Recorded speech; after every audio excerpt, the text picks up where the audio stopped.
Welcome everybody to this Planning Committee meeting on the 4th of February 2025. I'm Councillor Phil Murphy, Chair of the committee, and Dale. I'm Dale Rook, I'm Vice Chair of this committee. Officers. I'm Amy Longford, Head of Planning. Andrew Jones, Development Management Area Manager. Philip Thomas, Development Services Manager. Joanne Chase, Solicitor of the Planning Committee. Richard Williams, Democratic Services. Matt Jeffs, Senior Engineer for Flood Risk Management. Okay, thanks everybody.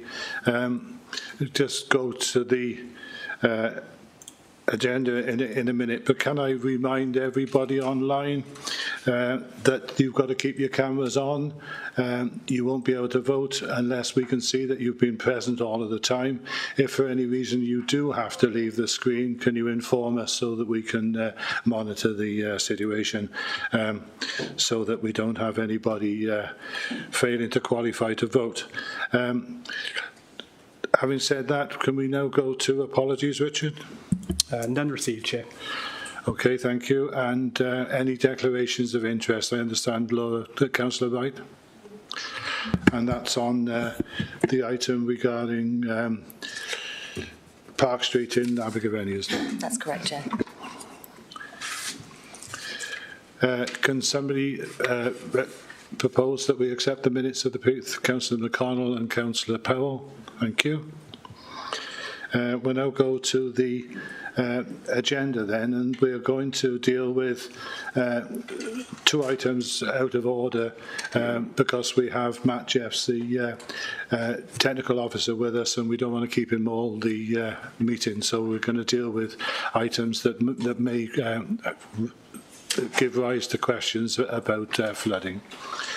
So the first one we're going to look at is application DM 2024-00557, which is the proposed development of 50 affordable dwellings, sustainable drainage proposals, landscaping, etc. in land off Tudor Road in Wisham, and that's going to be presented by Andrew. Yes, thank you, Chair, and good afternoon, members and other people joining us today online and here in the chamber.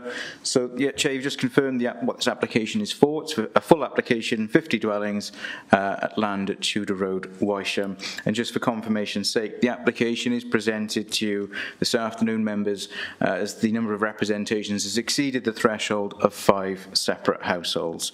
So, I'll just go through the slides now on screen. A number of members were there on site yesterday.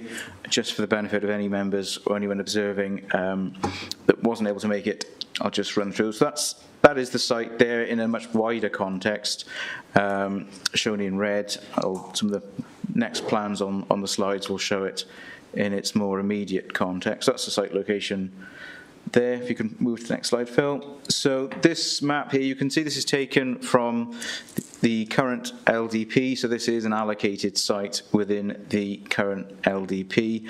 It's there in the bottom corner, sort of in the brown hashed area. You can see on screen. So it's just over 2 hectares site, and it was allocated for around 35 dwellings, which is just on the eastern edge of Wisham. So moving through to the next slide. So that's the extent of the planning application site, which has been increased through the course of the planning application, and I'll come on to the reasons for that later. So there's a few slides now just showing context. This is say primarily residential area. There's a mixture of houses and house types, single story, 2 stories. So this slide just shows the site would be behind where the arrow is pointing on screen. The next slide, again, this is just for some context in terms of sort of the urban pattern and the sort of form and scale of development in the vicinity of the application site. So it's some single story, some 2 story, a lot of red brick. There's also some rendered properties in the vicinity as well, just for context. So that's an aerial map showing the application site there. Apologies, not sort of edged in red, but you can see it's clearly there. It's the site within the centre of the screen, and there's existing trees and vegetation. You can see that sort of present already, which would form part of the GI offering of this scheme. So the next slide then, so that's a sort of topographical map showing the site there, and as I mentioned there's quite a wealth of GI assets already on site, and you'll note also, particularly those who were on site with us yesterday, of the sort of sloping nature of the site and some of the challenges and issues that bring, including some existing issues with drainage and flooding as well, and I'll come on to those now shortly. The next slide, so that's a site layout plan there, so it shows the access would come in directly off Tudor Road. You can see along the sort of northeastern edge of the site, I don't know if Phil, you've got a cursor, perhaps you could just run down that, this is where the red line has been extended to incorporate the sort of some surface water management long term, and I'll come on to that in detail later. But that's the layout. There are some single-story properties. Those are located at the north of the site, and you can see in the bottom right-hand corner there's a community orchard, again as part of the wider GI offering as part of the scheme. Just moving on to the next slide. So these are an example of some of the house types. So like I said, these will be a mixture of some will be brick, some will be render, and as you've seen from the sort of site photos for context, that's very much sort of in keeping with the sort of context and urban grain there. You'll note there are specific conditions covering these, but it's intended that each property would also have air source heat pumps and solar PV panels, and there's specific conditions relating to those set out in the committee report. And then just helpfully, here are some street scene shots that I think illustrate the sloping nature of the site, and also the scales of housing. So there's some from offices in housing colleagues have said some much needed single-story smaller units, as well as smaller units generally that are required under the local housing need. So I'll leave it on that slide now. So the Officers Committee report, as you've read, provides a very detailed evaluation of the wide range of material planning considerations that are relevant to this particular application. So I won't repeat all of those in any sort of ad nauseum. What I'll do is focus on some of the fundamental matters that have been considered through the application process to assist you today, members, in the decision that you take. So firstly, I suppose a key one really is principle, and as I've said, this is one of the remaining allocated housing sites in the current local development plan. And it's, as I said earlier, the allocation is for around 35 dwellings. The scheme before you today, though, is for 50 dwellings, and these are now 100% affordable. So with some of the smaller units that has brought, that's why that number is sort of now slightly higher. But the allocation of site through that rigorous development plan process means that development is considered to be acceptable in principle. In terms of, say, some of those fundamental issues, and in terms of placemaking, and that's very much now at the heart of planning policy and planning decision-making, the scheme has gone through quite a few amendments during the course of the application process, and this has responded to comments that have come through the consultation process from third parties, as well as the Council's own landscape and urban design officer. As you see in the photographs that provide some useful context, the area is characterised, it is generally a residential area, and the sort of the tone and finishes are well established, being single-story, two-story. And officers are satisfied that the mix of house types, including the architectural design solutions proposed, do respond appropriately to the context of Tudor Road. The sloping topography of the site means that the single-story dwellings are positioned at the high point to the north of the site. However, as evidenced by the plans in the presentation, the site as a whole provides a variety in its street scenes that would be broken up with planting and with SUDS features. As we'll have seen from many sort of committee site visits, boundary enclosures can form a really integral part of a site and can really contribute towards a sense of place. And subject to conditions, officers are satisfied that the enclosures now proposed are acceptable, and with particular regard to those visible within the public realm. I'll address specific GI matters later, but with regards to placemaking, officers are of the view that following the amendments and subject to conditions, that this would create and have a sense of place for existing and new residents. In terms of active travel and highways, say Planning Policy 12, as we know, refers to a sustainable highway transport hierarchy, with walking and cycling as the highest priority, and then public transport, with the private motor vehicle the least desirable. However, as I said earlier, the site is an allocated site linked to one of the main towns in our current LDP. Monmouth Town Centre is reachable from this site via public transport. In terms of on foot, the site would provide a link to the northern boundary, to an existing footpath, and each dwelling would have storage capacity for cycling. There have been, and you'll have seen in the correspondence, some concerns raised by colleagues in active travel, and these need to be very carefully balanced with our colleagues in highways development. Clearly, the need to provide a safe and accessible environment for all users has been very carefully considered, and officers are of the view that the site would provide appropriate alternatives to use of the private motor vehicle.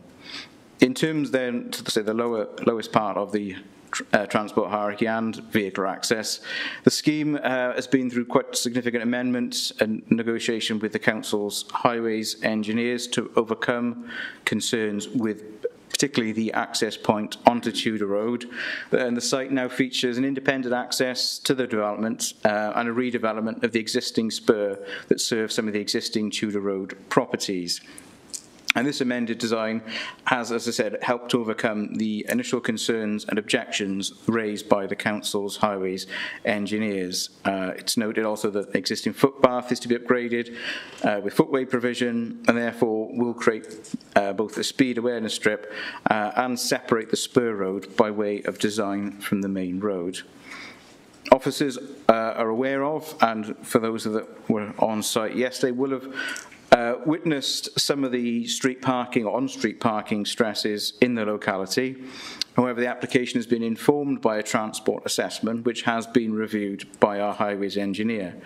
The site itself, all properties would have appropriate levels of off-street parking that are appropriately designed to appropriate standard and would be located in reasonable proximity to the host dwellings.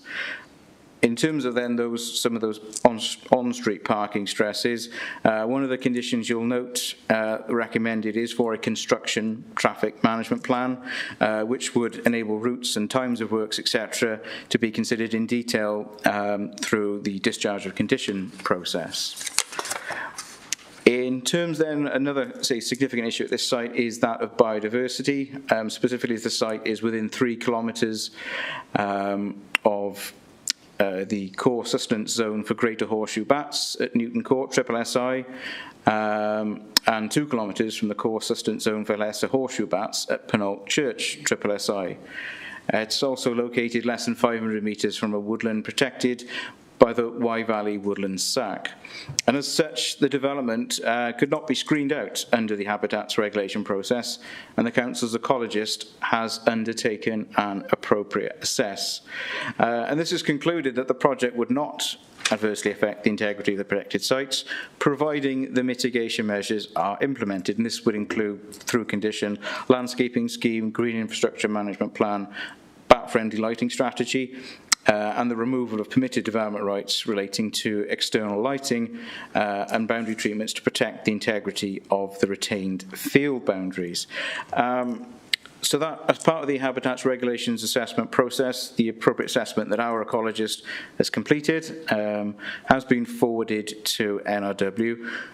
We have now just very recently received response to that from NRW, who have agreed to the findings of the appropriate assessment, subject to conditions securing the mitigation measures that are set out in the appropriate assessment, and that includes some of the features I just referenced then. So that is quite a late update, but it's positive that the Council's ecologist findings have been endorsed subject to conditions.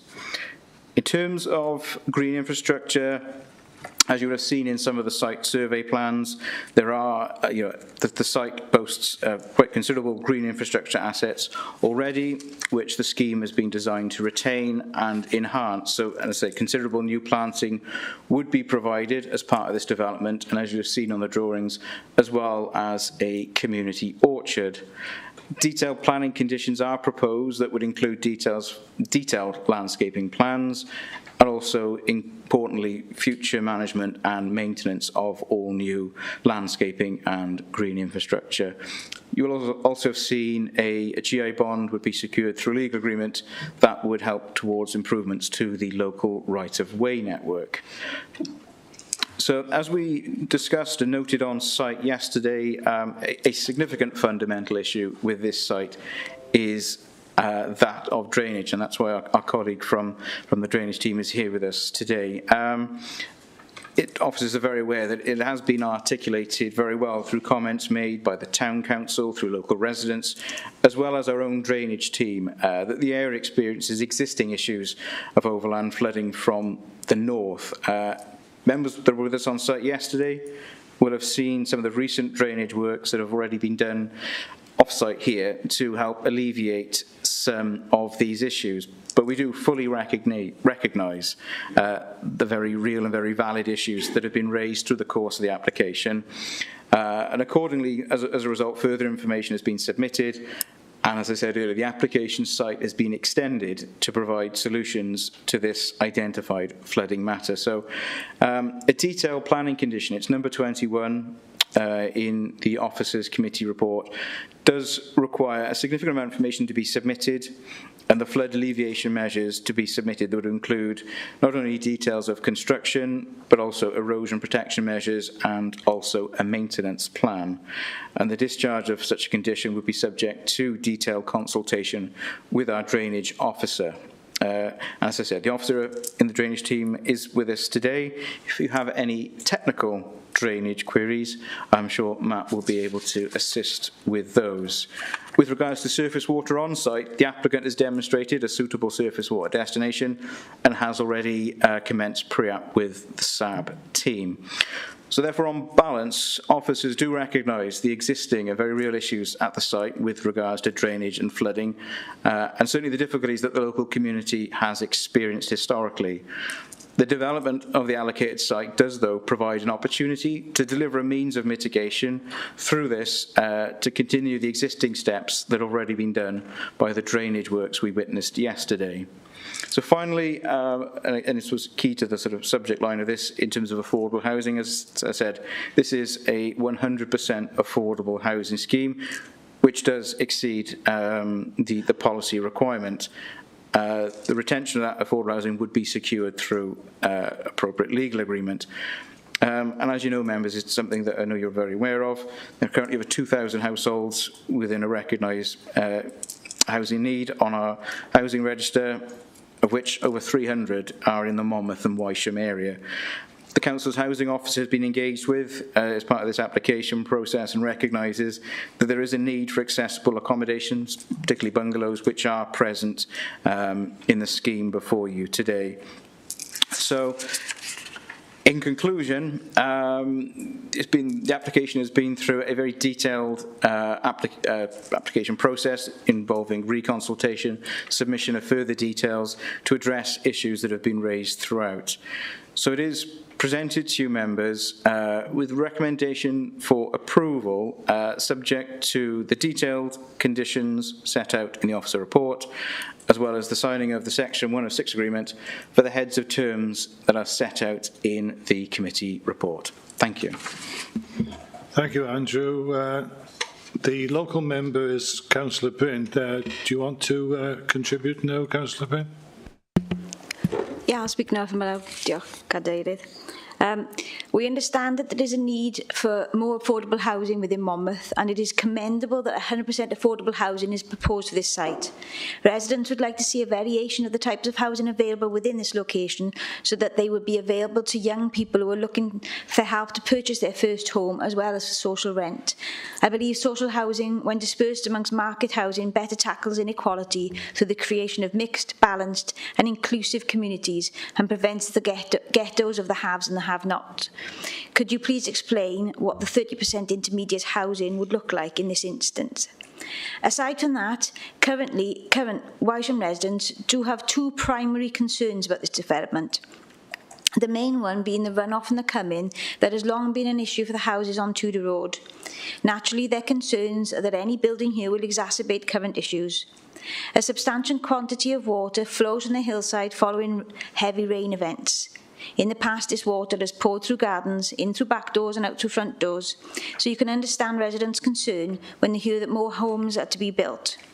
Residents want assurances that drainage concerns will be taken seriously and that any development will see an improvement to the current flooding issues, such as the reconstruction of the collapsed culvert, and that any water won't be pushed into areas elsewhere causing flooding or scouring further down the village. Looking at the plans currently, it is not obvious where the top culvert will divert water to. The residents also have concerns about the prospect of an increase in numbers of vehicles on our village roads. Wisham has just the two roads, one in and out, one of which has a narrow stretch with no pavement. Currently, the walking and cycling route from the village into the main town of Monmouth is unpleasant, verging on dangerous, and you only have to see the damage done to every piece of roadside infrastructure on Staunton Road to feel unnerved when walking through. On top of that, due to the large numbers of housing being built in the forest, it is often very difficult to leave Wisham by car or bike during peak periods, either from Mayhill or Redbrook Road direction. Highways may say that this development will not increase traffic a great deal, but our lived experience is that cars and long lorries queuing down Staunton Road in the mornings already regularly block the Mayhill roundabout, the Liddles roundabout and both pedestrian crossings. We don't have priority on any exit. When traffic builds on the Redbrook Road, drivers rat run up Wisham Avenue and add to the congestion on Wisham Road. Many of our pavements are in desperate need of repair, and Wisham Avenue lacks footways, drainage and drop curbs. Although I appreciate it is outside the remit of the Planning Department, I would implore the Highways Department to investigate these issues and see if they can be addressed in order to improve the safety of the ever-increasing number of Wisham residents who wish to walk, wheel or drive to work in Monmouth and beyond. Diolch yn fawr. Thank you, Councillor Bryn. And we have Councillor Rob Barrell. You have 4 minutes, Councillor Barrell. Thank you. All right, good afternoon, everybody. I'm Rob Barrell. I'm the Chairman of Monmouth Town Council Planning Committee. First of all, thank you, Mr. Chairman, for the opportunity to speak, and I will try and make this as brief as I can. Okay, firstly, the briefing pack. There are 2 reasons I want to talk to you. Firstly, the briefing pack, the officer's report that you have before you, states that MTC Planning recommend refusal because of concerns over drainage of surface runoff from the Cymin. That does not paint the complete picture, however. Monmouth Town Council have looked at this application 5 times in all to date. 20th February last year, we responded to the pre-application consultation. We recognise the need for social housing, but we expressed concerns over potential traffic, access and parking problems and its effect on clean air, and the potential impact on social infrastructure, schools, healthcare, etc. 22nd of March last year, several of our council met with Monmouth Housing Association, Edenstone and LRM Planning at Pontypool, who satisfied a lot of our concerns of how the development would be used. And we were particularly pleased to see that it was 100% rented and retained by MHA.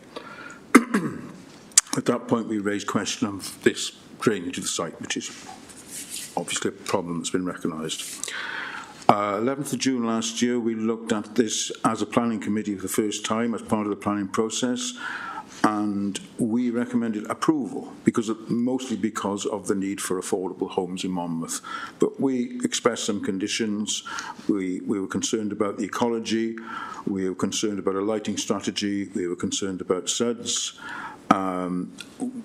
We raised the issue again of the management of off-site water flooding, the stuff that comes off the Kimmin, and the impact on the existing drainage scheme. We recommended a grampian clause because of the level of phosphates and the Y, although that's going to disappear, I hope, fairly soon. And we wanted the developer to address the potential increase in traffic and maybe use air quality monitors. So that was us expressing approval. 26th of November, the Planning Committee looked at it again because there was an amendment that had been put forward to do with the off-site drainage. We actually recommended refusal at that stage because we didn't consider that the amendments were complete. We couldn't see any calculations, that sort of thing. So we felt we couldn't recommend approval. 21st of January again this year, our planning committee looked at it again, and this time we recommended approval. There was further amendment to the drainage scheme, including hydraulic calculations, and there was an amendment to the site boundary. So our approval recommendation there was placed conditional on the drainage calculations being satisfactory to your technical people and all the other holding objections being addressed. We set aside our concerns over traffic congestion at Wisham because it has eased somewhat since the Haberdasher schools have changed their drop-off pattern in the morning. I beg pardon? You have a minute left. Okay, thank you. Okay, this response is now in the planning dossier. So although we did recommend refusal on one occasion where we felt there was insufficient information on the drainage scheme, the overall message is very much towards approval. So this brings me to the second reason I wanted to speak, which is on behalf of the people who it is easy to forget in these deliberations, the future occupants of these homes. If we had a time machine and could go forward and ask them, I am confident they would be very much in favour of this development. I suggest that their opinions would balance out some of the current residents' objections. In conclusion, the message from Monmouth Town Council is please approve the application. Obviously sort out the technical details, but please approve it. Thank you very much. Thank you, Councillor Powell. And before I go back to officers, Stefan Harris is here to respond on behalf of the developers. Stefan? Thank you, Chair. Good afternoon, councillors. My name is Stefan Harris of LRM Planning. I'm addressing you this afternoon as the applicant's planning consultant. The office has written a comprehensive report as to why this application for 50 affordable homes should be approved. So having attended the committee site visit yesterday, I'll just touch upon a couple of the issues that were raised as the main issues for concern. Just to quickly cover off the principle of development, the site is in a predominantly residential area and has been an allocated site in the LDP since its adoption in 2014. It has also been promoted through the replacement LDP and it's noted as a residential allocation in the deposit plan. The site is proposed to be entirely affordable homes. The evidence from the Council's housing team at the top of the 4th page of your report is compelling. It states that there are over 2,000 households in housing need on the Common Housing Register for MCC. Within this number, over 300 have a preference for the Monmouth/Wisham area. It's rare that opportunities like this one present themselves whereby a well-designed, green infrastructure-led scheme of 50 homes is able to be imminently delivered for those in most dire need. To move to drainage, which seems to be the key point of contention, we have noted that there have been concerns raised locally about flooding over land, specifically relating to runoff from the Kaimin and how this affects properties downslope from the site. I think the key headline that members want to hear today is that this development would reduce water flow from the site. This is unquestionable. Whereas by comparison, the do-nothing scenario, so leaving things as they are, would mean that the existing issues would persist. To explain this, there's two main betterments that we're offering from our drainage proposals that are worth covering. Firstly, in terms of on-site drainage, the development will be subject to SAB approval. This will ensure that water will be discharged off-site at greenfield runoff rate. So a heavier storm will actually provide greater relative benefit as the site must account for this and would maintain that same greenfield runoff rate even in more adverse weather conditions. So if you'll allow me a simplistic explanation, if you imagine a bucket with a small hole in the bottom, regardless of the quantity of water in the bucket, the water will leak out at the same rate. So if it had an inch of water or if it was full of water, the outflow would still be the same. This same principle applies to our development, as we have a large capacity to hold stormwater on site. Thanks to the installation of a hydro brake, it will always leave the site at the same attenuated flow rate, rather than the current uncontrolled manner. The other item I'd like to address is the provision of a new drainage ditch across the northern boundary. Members will see this on the site layout drawing, and they would have seen seen the existing similar ditch on site yesterday. The ditch will stem the flow of rainwater from the Kaimin and connect via a new pipe network to the culvert to the south of the application site. Conscious of a couple of other matters that were raised on site yesterday regarding drainage, or the ditch specifically, firstly, I can confirm the existing ditch will not connect to the newly proposed ditch, partly as they'll be under separate ownership. The existing ditch is maintained by the council. You've got 1 minute there, Stefan. So in terms of ownership and management of the new ditch, we will be submitting a management plan for approval by the council through a discharge of planning condition process. The ditch would then be managed in perpetuity by an agreed responsible party. So I would just like to emphasise that the proposed development guarantees betterment in comparison to the existing drainage conditions. To reach this stage, we've met frequently with officers and we've arrived at a solution that's acceptable to all parties. This is evidenced in the conclusion of the officer's report, which sets out that there are no technical constraints to development.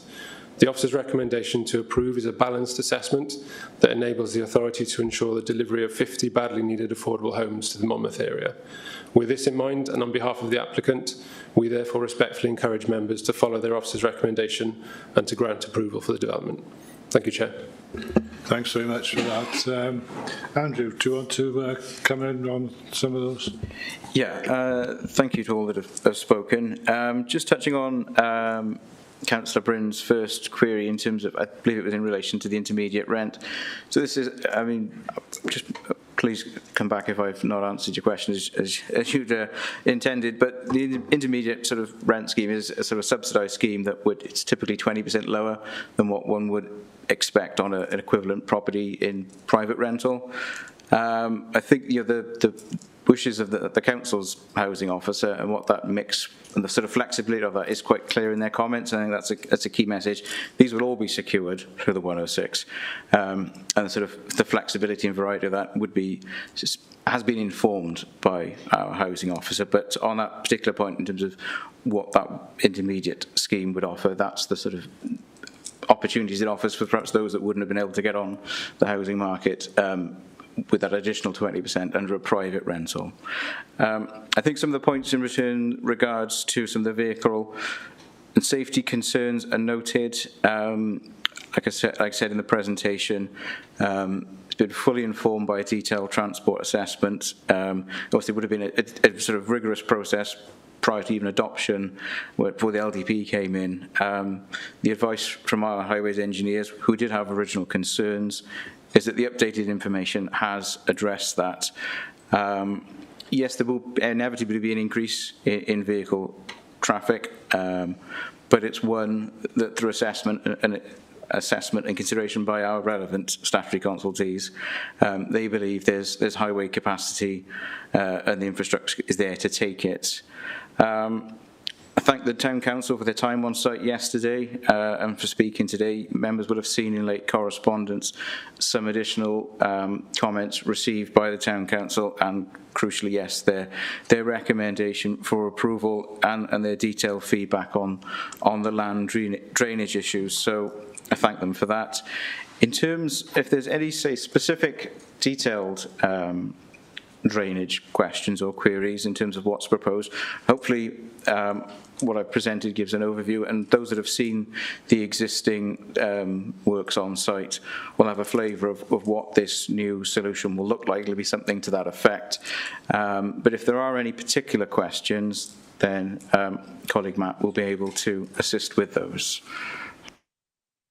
Okay, thank you, Andrew. And one that immediately comes to mind that Councillor Bryn asked is, where is the water going? Do you want to expand on that, and then I'll bring Matt in? Hi, yeah, it was just my query, just reassurances that the culvert that was proposed to be collapsed at 1 Tudor was to be reinstated, as I'm presuming that that will be utilised with the water runoff from this site, and also with the proposed drain culvert at the top of the site. I'm relieved to know that it's not to be fed into the existing culvert that's up there, but where will it go? Diolch yn fawr. Okay, so deal with that in two parts. Where the water currently goes, we're still finalising the exact routing and things of that to confirm where it goes at the moment.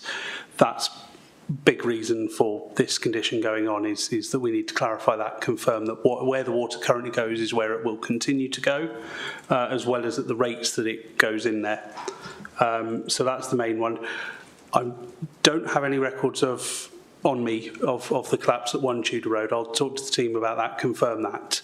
But one of the requirements is that, and part of this condition is for us to have full details of that system, that it currently goes in there, and then receive that assurance and technical information to support those flows continuing to go in there. The one benefit of the site is, as brought up by Stefan, the actual site itself will be discharging at a lesser rate into that system. So they've taken into account the area of the site and the 3 garages or 4 garages that are being removed to make way for the site entrance. What the site then discharges into the current connection that those garages use is far less in all rainfall events than currently goes in there. So the intention is for this to provide a net benefit. Okay, thanks for that. Councillor Byrne, you okay with that? Yeah, will we be kept updated, I guess, as this become? Obviously, because the residents have got severe concern. Because one of the places the water currently evacuates is through people's houses and gardens. So obviously they don't want to see that continued. So yeah, a betterment would be put everybody's mind to rest. Diolch yn fawr. Okay, thanks for that. Councillor Howells. Diolch Cadeirydd, and thank you Andrew for your presentation. Likewise, I share Councillor Bryn's concerns regards to flooding and traffic, and good to hear the officers' replies to those comments. I have a couple of other questions as well. The parking on site, what is the eventual number total for parking on site, and does that fit within our policy? I noticed properties 26 to 34 and 39 to 44 have very narrow alleyways between them to the bike parking at the rear, and I just wanted to make sure that sufficient width has been given to those alleyways that cyclists can access them easily. I would question the single-storey buildings are at the higher end of the plot, and presumably these would be for more senior citizens. And has consideration been given to that? I think Mr. Harris has already answered my next question with who was responsible for checking the culvert there. So I think it's good to hear that that would be part of the management plan that you mentioned. And finally. Sorry, so many questions. The section 106, we were drawn to attention to the playing field that was there, and is any assurance that that will go towards that playing field? Thanks. Andrew? Yeah, thank you, Councillor Howells. Yes, the money is, the specific heads of terms is to go towards that project that's been a long-standing issue that our colleague Mike Moran has been involved with. It's the ability to use and the space it provides, the recreational space it's been able to provide, has been compromised for some time through to drainage. So this development would help bring that back into a much better use. The money would be specifically for that project. In terms of the single-storey properties, as I briefly alluded to, some of the need would be for not just elderly, but people with accessibility issues. So single-storey properties would be appropriate and much needed living space for those individuals. In terms of parking on site, I haven't got the exact number, but it is fully policy compliant, as our highways engineers have gone through that. So we all know our parking standards of 1 space per bed, subject to a maximum of 3. So I'm just checking on a few of the details there. It's compliant with the policy. Yeah, so colleagues have just assisted me in confirming it is fully policy compliant in terms of parking spaces, Councillor Howells. So I think in terms of the other issues with layouts, etc., in terms of abilities for cycles to manoeuvre some of those alleyways, again, we have engaged with our active travel officers on this. Whilst we haven't been able to accommodate all of their requests, it's just a careful balance with wider highway safety. They haven't raised any issues with any of the width there of vehicle, bikes rather, being able to manoeuvre through the site and having that convenience of use. You know, ideally people will have the storage on site from day one, that they'll get into those good habits of using alternate non-private motor vehicle methods from part 1. But so the comments received, I say, from Active Travel have not highlighted that as an issue. Say we haven't accommodated everything, but that is not something we consider to be a prohibitive reason for people not to get into those good habits and those good lifestyle choices from day one.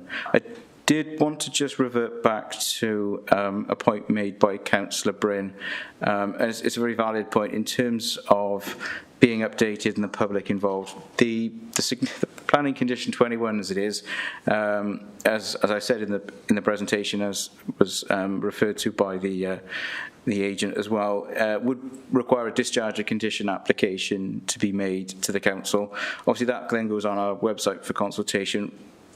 The land drainage team would be the obvious sort of statutory consultee for that, but there's no reason why we couldn't consult with the town council and yourself as ward member. There's a wealth of local knowledge there that was evident on site yesterday. So absolutely, through that discharge condition process, both yourself and the town council could be engaged with on that, as well as the relevant technical experts. Thank you, Andrew. Councillor Butler. Thank you, Chairman.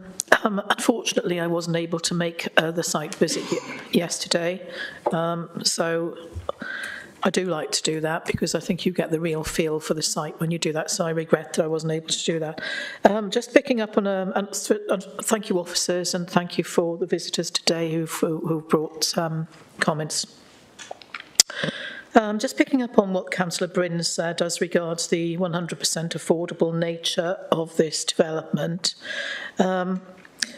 Not everyone in housing need is actually eligible for affordable housing, and it does concern me that they're being cut out from this mix. And I can appreciate that, you know, that this will give S106 funding, which will allow even more affordable housing to be part of this development. But there are people out there in housing need who have availability to get a mortgage, or maybe older people who want to downsize into those houses, and frankly they're being cut out, so that does give me some cause for concern. We've heard quite a lot about the runoff from the Kimmin, and some reassurances from the representative of the developer. I do sincerely hope that the measures that will result in betterment and improvement, but I am a little bit concerned about the existing culverts and where water goes, so I think there are still some questions around that. And my other concern here is not so much about vehicle movements in and out, but is there actually a safe walk route into town, safe walk route for young people to get to school, for example? Unfortunately, I wasn't able to be there yesterday, so I don't know the answer to that. And I am concerned also as regards the potential flooding issues, that we have had 2 1-in-100-year events in the last 7 years, and I think we're likely to get some more. So are we properly engineering that in? Thank you.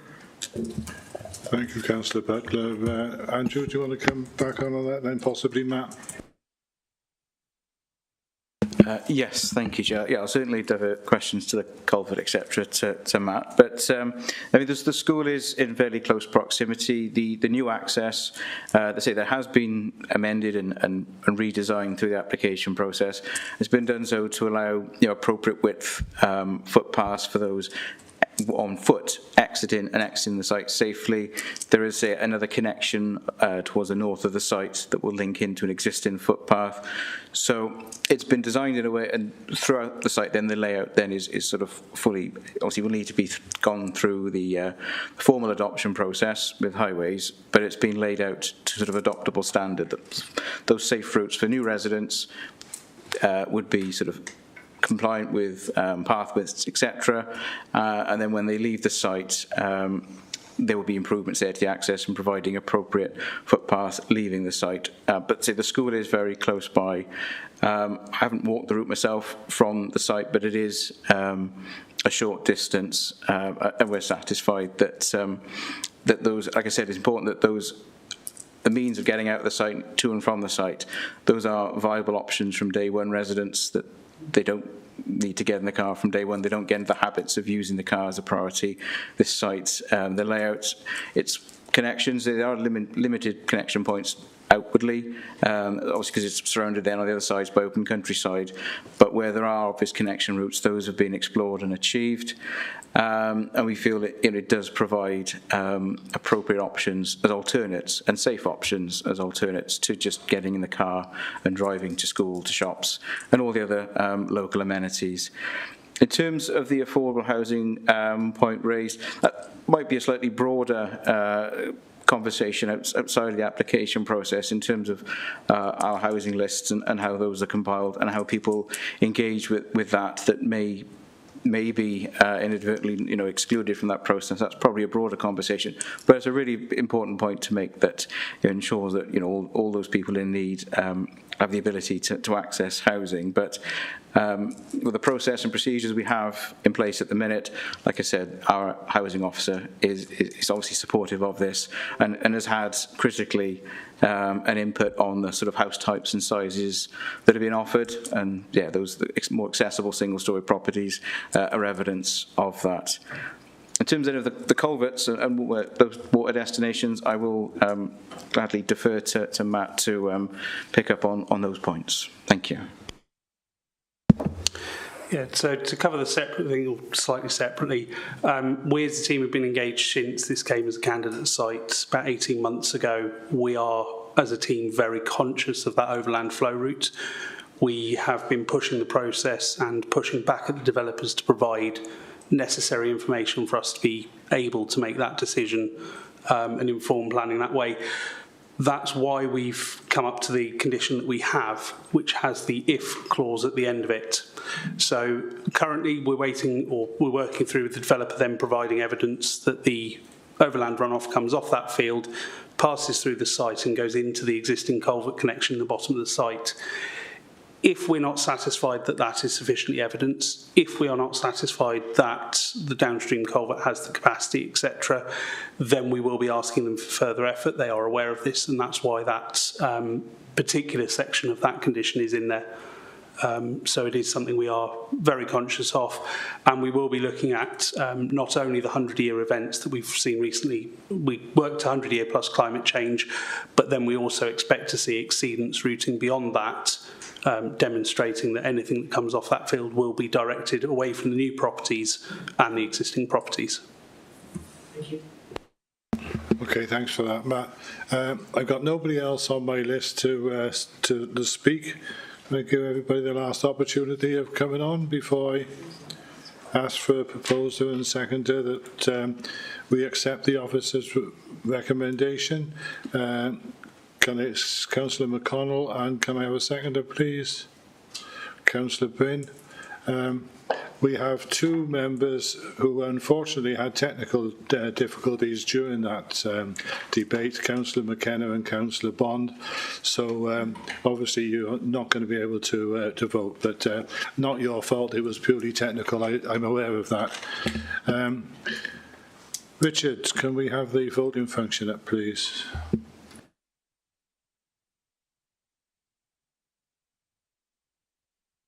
Can everybody vote no, please? Chair, I'm afraid I'm not able to vote via that function at the moment. I'm going to see someone about my technical problems when I go out the room. I'm going to need to vote verbally. Okay, Councillor Cook's also got problems, so Jo will record your votes in a second when she's finished doing what she's doing. Councillor Wright? In favour. Councillor Craft? Yeah, in favour.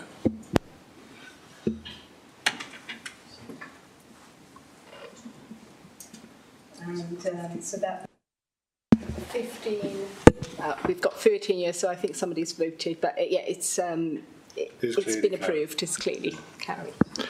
Okay, thanks very much for that. We now move on to application DM 2022-00235, which is Stables and Barn at Upper Marley Farm at Lands View. This is being presented again by Andrew. Yeah, thank you, Chair. Just wait for the slides. Visitors at the back to leave as well.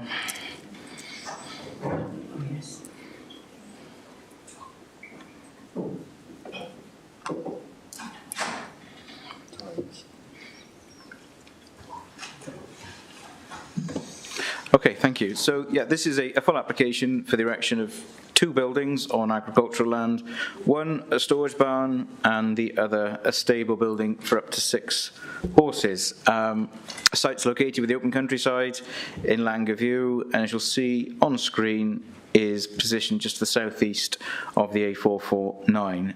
And again, just to confirm, the reason it's presented to you this afternoon, members, is that the number of representations in objection has exceeded the threshold of 5. So just for the benefit of any members that weren't able to join us yesterday, I'll just quickly go through the presentation. So you can see there, the arrow shows the site. Thank you, Phil, where the cursor is. It's a sort of long, narrow, rectangular parcel of land.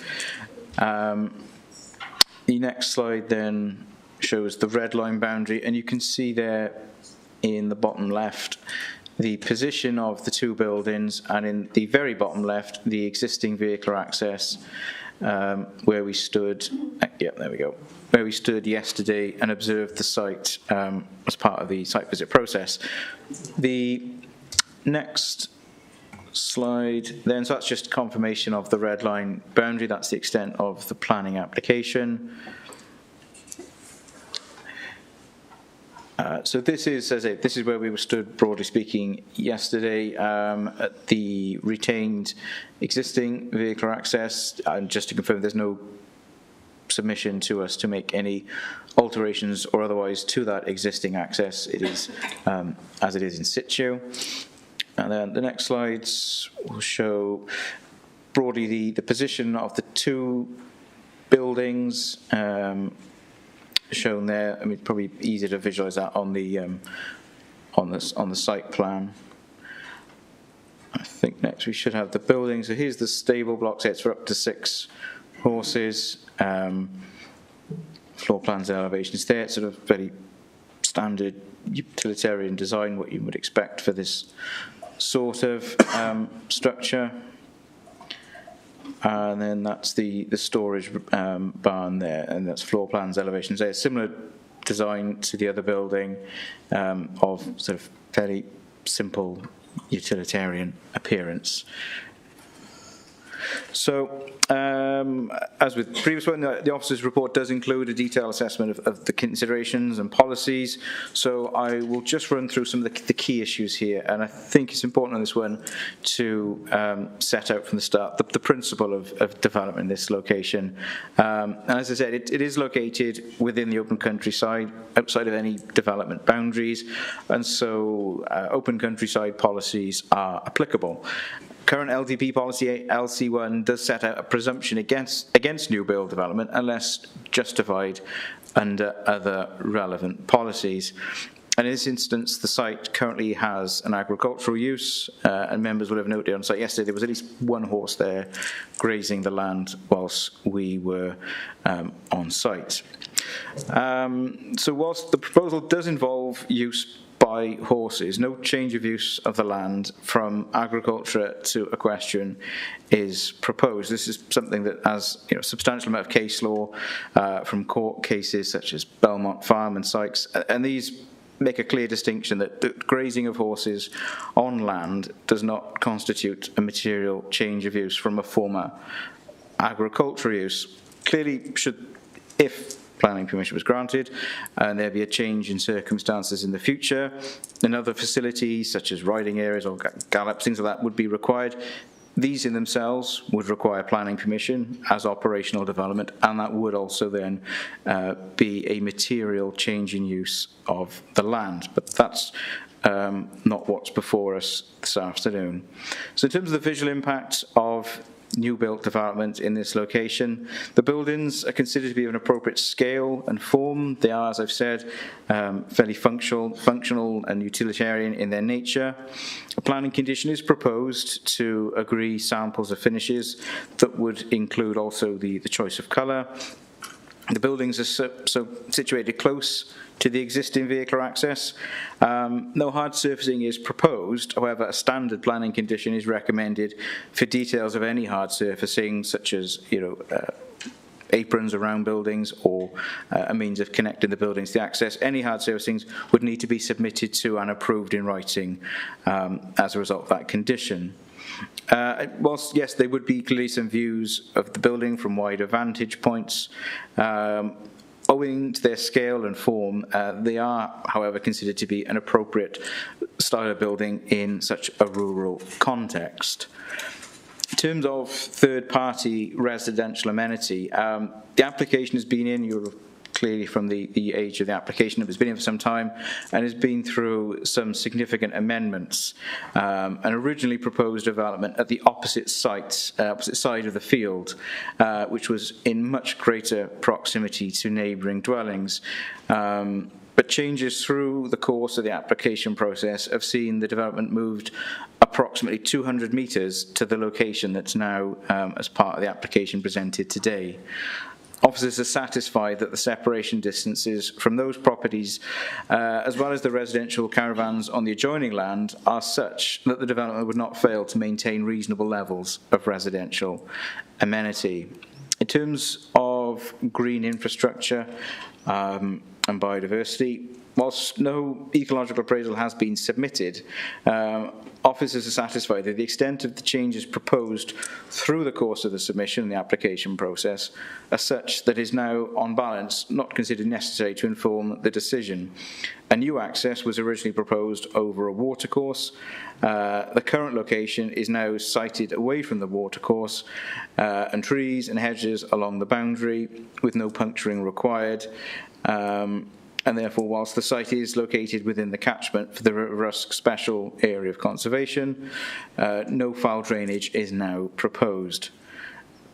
Similarly, no external lighting is proposed, but a condition, an appropriately worded condition, is recommended that would require any details to be submitted for approval prior to installation on site.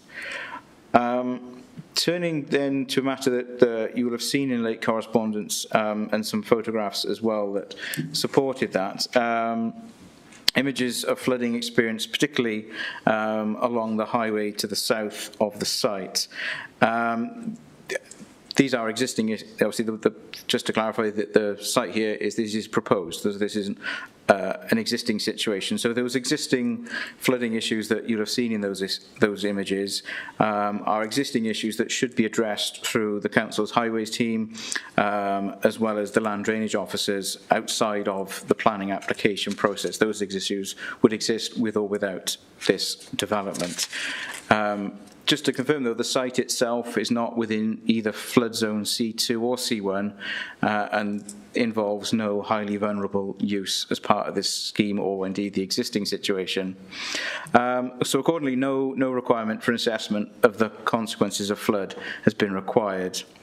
But owing to the size of the buildings proposed, the development would require, that's over 100 square metres, would require separate consent under SAB regulations, which would manage surface water, and that would need to be obtained prior to any development commencing. So as such, whilst officers do recognise what flooding has occurred locally previously, and there's clear evidence of that historical flooding, the development itself is not proposed to consider to exacerbate those issues, and as I say, should be investigated by the relevant services within the council. So in conclusion, subject to the detailed conditions in the officer's report, it is recommended for approval. Thank you. Thank you, Andrew. I note that Lantis and Fowle Community Council say they have no reason to object to this. We do have a speaker, Mr. Paul Wire. Mr. Wire, you have 4 minutes. Thank you. My name is Paul Wire. I'm a resident of Upper Mardy Farm, which is directly below this field. I've been asked to represent the concerns of the residents directly affected by any impact of this proposed application. As residents, we have to rely on the professional officers of Monmouthshire Planning and the councillors to make well-informed decisions based upon information and data that is reliable and up to date. On first reading the officer's report, we find a number of points that we feel do not follow either strategic policies or development policies of PPW. We believe this report shows lack of due diligence in the data used. Examples of this, we find the following consultations to be in error. MCC building control, no concern raised as it's exempt as agricultural buildings. This was talked about earlier on. These buildings are equestrian, not just the use of the field. As such, is a change of use of the land and in conflict with the present covenant on that land, restricting the use. Even though the covenant is a civil matter, it does indicate what the land is historically suitable for. NRW stated it constitutes an improvement on existing arrangements, which is presently animal grazing. How this statement is validated, I don't understand. This is within the catchment of the River Usk Special Area of Conservation. The area is also marked as high flood risk on their own map. Elevated field grazing land above Upper Mardy has an important part to play in the hydrodynamics of water drainage. They act as holding mediums, soaking up rainwater and reducing the release pressure into the nearby streams and culverts. These new buildings would add to that directly into the culverts. We are presently seeing the results of recent buildings and hard standards created in the last 3 years on grazing land above Upper Mardy Farm. We've seen topsoil erosion into the stream, massive damage to the banks of that stream, resulting in mature tree roots being exposed to trees falling and blocking roads. The stream regularly now breaks its banks and damages the road alongside it. This pointedly increases future exposure to flooding at Upper Mardy Farm, which is a Grade 2 listed building. The yard and well in the farm was flooded for the first time in 20 years this year, twice. MCC Highways stated no objection based on the access already present. This access also falls under the restrictive covenant, and MCC have in no way considered the impact on the access lanes that are already under massive strain and damage from the increases in heavy vehicle traffic from the 4 other major developments above Upper Mardy Farm over the past 3 years. The caravan site opposite also heavily uses the gate, which is in that same area. MCC Ecology, as stated before, this report, apparently a survey is still required. Lighting levels have not been included. Extent of hard standing for vehicles has not been included. These will have impact on that flooding. Nothing on the effect of waste from animal soil washed into those streams. We are seeing at the moment deoxygenation and algae blooms in that stream, adding to the major pollution that stream runs into the Usk. So we're actually seeing algae blooms in there for the first time ever. MCC Heritage, no objection. Planning potential impact on the setting of the Grade 2 listed Upper Mardy Farm. No impact as it's screened by the hedgerow. The 3-storey farm overlooks this field to the rear where there is open metal fencing and little hedgerow that does not reduce the intervisibility of the proposal. Conclusion now, please. Okay. The house opposite the Hughes is elevated above this proposal, 30 feet away, so it will directly overlook it. They will be affected by any storage of animal feed. You'll see certainly see an increase in rats, as we have done down on Upper Mardy Farm when horse feed is stored. We feel the concerns of the residents have not been fully investigated. We as residents in close proximity will experience significantly the detrimental impact, and we feel that outweighs the desire and not the need of change of use of this land. Thank you. Thank you. And now we've heard the opinion of local residents. I know that the local member, Councillor Bonfield, has very considerable concerns over this application. So if you'd like to come in now, Councillor Bonfield. Thank you, Chair, and thank you, Andrew, for your presentation today. I am able to support this application today. I have several concerns with the report, and I am disappointed at the recommendation for approval. I do not agree this application is compliant with several of our own policies, the objectives set out in PPW 12, and I also feel it is in direct conflict of planning law under the Town and Country Planning Act 1990 and the Wildlife Countryside Act 1981. The officer has stated the application is compliant with policy NE1 of the LDP because of the addition of a singular bird box. NE1 states where development is permitted, it will be expected that any unavoidable harm is minimised by effective avoidant measures and mitigation. It then goes on to say the applications must be accompanied by an ecological survey on likely impact on species and habitats and to make provisions for their safeguarding. I note the holding objection from our own biodiversity team, which states there is insufficient information for the LPA to consider this application. Biodiversity highlights the application cannot be judged under the three-stage test to fulfil duties and compliance with the Conservation of Habitats and Species Regulations 2017, the Wildlife and Countryside Act 1981, and lastly, Environment Wales Act 2016. They recommend an ecological assessment should be completed by a suitably qualified ecologist and ecological compensation and net benefit measures to be detailed on a site plan. I cannot agree that this application has enough mitigation to protect and enhance biodiversity within the site. The application goes against our own policies and national planning law, and that of PPW 12, which states planning authorities must seek to maintain and enhance biodiversity in the exercise of their functions. This means that development should not cause any significant loss of habitats or populations of species. It is disappointing that the report did not state this section of PPW 12. However, my biggest issue with the application is that I believe this is building in the open countryside without any reasonable justification. Policy LC1 states, it is recognised that there may be exceptional circumstances when new built development may be acceptable in the open countryside for the purposes of agriculture, farm and rural diversification. There is a presumption against new built development in the open countryside unless justified under national planning policy and LDP policy RE4 for the purposes of agriculture, rural enterprise and agricultural diversification schemes. Section D of this policy states that development will have no unacceptable adverse impact on biodiversity value. As stated previously, this application does not show a net biodiversity gain. The application is not before us as a rural enterprise or an agricultural diversification scheme. It is simply to build stables in the open countryside, which I cannot agree is acceptable in the agricultural setting of this site. It is my understanding that horses will only be considered in agricultural use if, 1, they are not given any supplementary feed, 2, they are raised for meat, and 3, are used for agricultural purposes such as assisting with working the land. I would also draw members' attention to the Town and Country Planning Act 1990. Section 336 of the Act sets out very clearly what acceptable agricultural use is.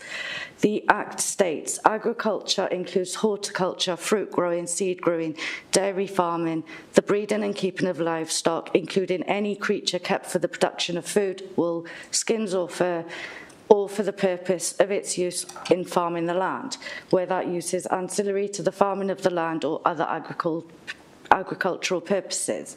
Lastly, as mentioned in Policy LC1, Policy RE4 looks at new buildings for agricultural usage. The policy states new agriculture and forestry building, as well as any means of access that is subject to planning control, will be permitted where A, the building or access is reasonably required for agricultural purposes, and B, adequate provision is made for the disposal of foul and surface water and any animal waste. I cannot agree that the application demonstrates the horses will be used in any agricultural activities. This is not compliant with the objectives of LC1 and RE4. And I also note the concerns for NRW in relation to foul water. We continue to have concerns with the application as submitted because inadequate information has been provided. To overcome these concerns, we seek further information from the applicant regarding foul drainage. It is unclear from the report if NRW have been reconsulted on the amended applications, as the concerns raised were sent on the 2nd of November 2023, but relate to the application as originally submitted. Can officers please clarify if NRW's concerns relate to the application as amended, or do we need to seek further information from them, as I worry this could be a procedural error? For these reasons, I will not be supporting the application today. As it stands, I personally feel that the application should have been submitted for us to consider, firstly, a change of use on the land, secondly, a rural enterprise or agricultural diversification, and thirdly, the application needs to show a detailed plan for net biodiversity gain. The application currently is not compliant with any of our policies, nor of any national policies from the Welsh Government, and I feel that a recommendation for approval is directly in conflict with planning law and policy.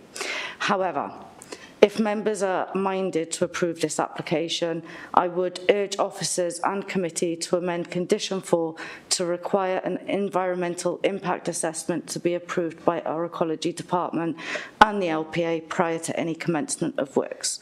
Thank you. I hope I didn't go over. You speeded up, Councillor Brownfield. Okay, we do have a speaker now from the applicant's agent, Lawrence Clark. Mr. Clark. The proposal initially submitted in early 2022 has been amended to address concerns raised during the consultation. The amended application is for an approximately 12 by 11 metre stable to accommodate 6 horses and an 8 by 10 metre barn for the storage of equipment. Could you speak directly into the mic, please? You're not coming over too well. Okay, sorry. Just no, bring it round. Bring it. That's it. Okay. 12 by 11 metre stable to accommodate 6 horses and an 8 by 10 metre barn for the storage of equipment and materials. The design has been revised from the original proposal to firstly remove a day room accommodation, which eliminate concerns about potential residential use. Secondly, use more agriculturally appropriate materials, including a concrete block with corrugated onduline clad timber frame above 1.5 metres and an onduline roof. And thirdly, to maintain the single-storey structure to minimise the visual impact. To address the objections and concerns that the covenant and agricultural use, while the restrictive covenant is a private legal matter outside the scope of planning considerations, it is important to note that equine activities are recognised as appropriate rural enterprises. The stables are intended for private equestrian use, consistent with the site's rural setting and agricultural character. The traffic concerns, the anticipated increase in traffic should be minimal, limited to occasional horse transportation, feed deliveries and routine maintenance. the volume of traffic will not significantly exceed that associated with standard agricultural activities, and the local highway network should be able to accommodate such occasional use. Environmental impact. Proper waste management protocols will mitigate risks of vermin, odour and water contamination, and manure will be stored securely and disposed of regularly in accordance with best environmental practices.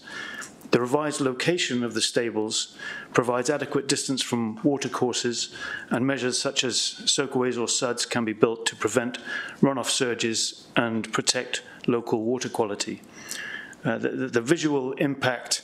The revised design reduces the overall scale and mass of the development, and the use of agricultural materials ensures the buildings blend with the surrounding rural landscape. Strategic planting and landscaping could further minimise the visual impact if it continued to be a concern. Future use concerns which have been expressed.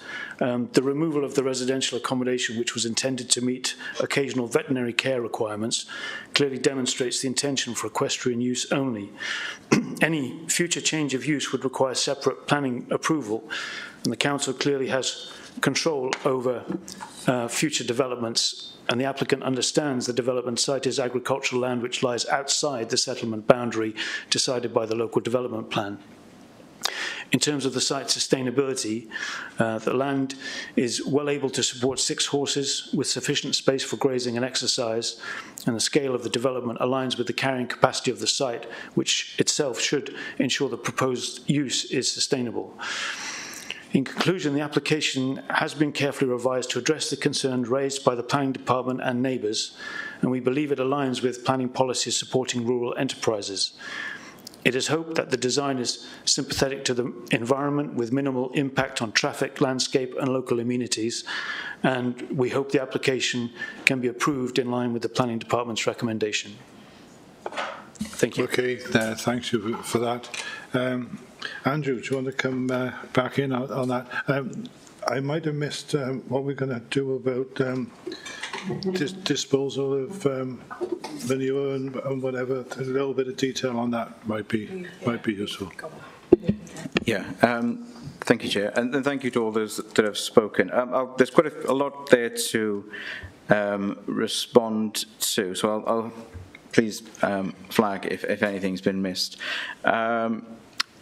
In terms of, I mean, some of the points raised, I think, have been addressed through other speakers in terms of covenants on the land, etc. Those are, as we know, matters outside of the remit of the planning process and are exactly what they are: private, civil, and legal matters. In terms of some of the comments raised in terms of NRW's consultation responses. And their comments that improvements would be made. I mean, those are NRW's comments and views as our statutory consultees. The most recent comments received by NRW, I can see relate are from November 2023. 2nd November 2023. There's some of their concerns there, particularly with the day room and the volume of domestic wastewater that would be associated with that are noted, but that has now been removed from the application. Sorry, do we need to go? I think Andrew's probably going to answer your question. I mean, their views on the other matters then are still pertinent in terms of the stables. I'll come on to the matter of manure and, you know, foul treatment there. But the remaining elements they have commented on, so that the one element has now been taken away that they had concerns with, particularly with domestic wastewater. In terms of, I'll jump to that now straight away then, in terms of management of waste, I mean, that's within members' gift to attach an additional condition that a management plan of that is agreed as a discharge condition prior to commencement of any waste, and then that would be a matter then that would be subject to monitoring, enforcement, etc. If it's not a suggesting condition, that's within members' gift to add such a condition, which has been done on other sites. some of the comments in respect of, that I haven't covered already, impact on, yes, there are Grade 2 listed properties in the locality, and the Council's Heritage Officer has come to a view. If we want a more detailed view on that, our Head of Service can certainly provide that from a detailed heritage perspective. In terms of the lack of survey, in terms of ecological survey, whilst we can't put a condition on requiring survey work, we do take the points raised by the Council's ecologist. But like I said, we've come to a balanced and what we feel as a pragmatic view, given the position of the buildings, that they say they're no longer crossing a watercourse. They're distance from hedgerow and trees, none of which would be felled or punctured to create an access or openings to achieve access to the site. The grasslands, in its current agricultural state, could be managed as agricultural grassland, could be ploughed and managed in that way. So its value, we feel, on balance, is such that we didn't feel that there was sufficient justification to insist that a survey was required, but it's not something that we could condition. In terms of the lighting, well, that's already a ecological condition proposed. In terms of the waste, again, that's an additional condition, if members were minded to approve, that we could include. Just go through the other points, in terms of compliance with Policy NE1 and the ecological enhancements as part of PPW 12, etc. I think that would be reasonable if members are minded to approve that a condition was perhaps added or amended to require a more substantial scheme of ecological enhancement.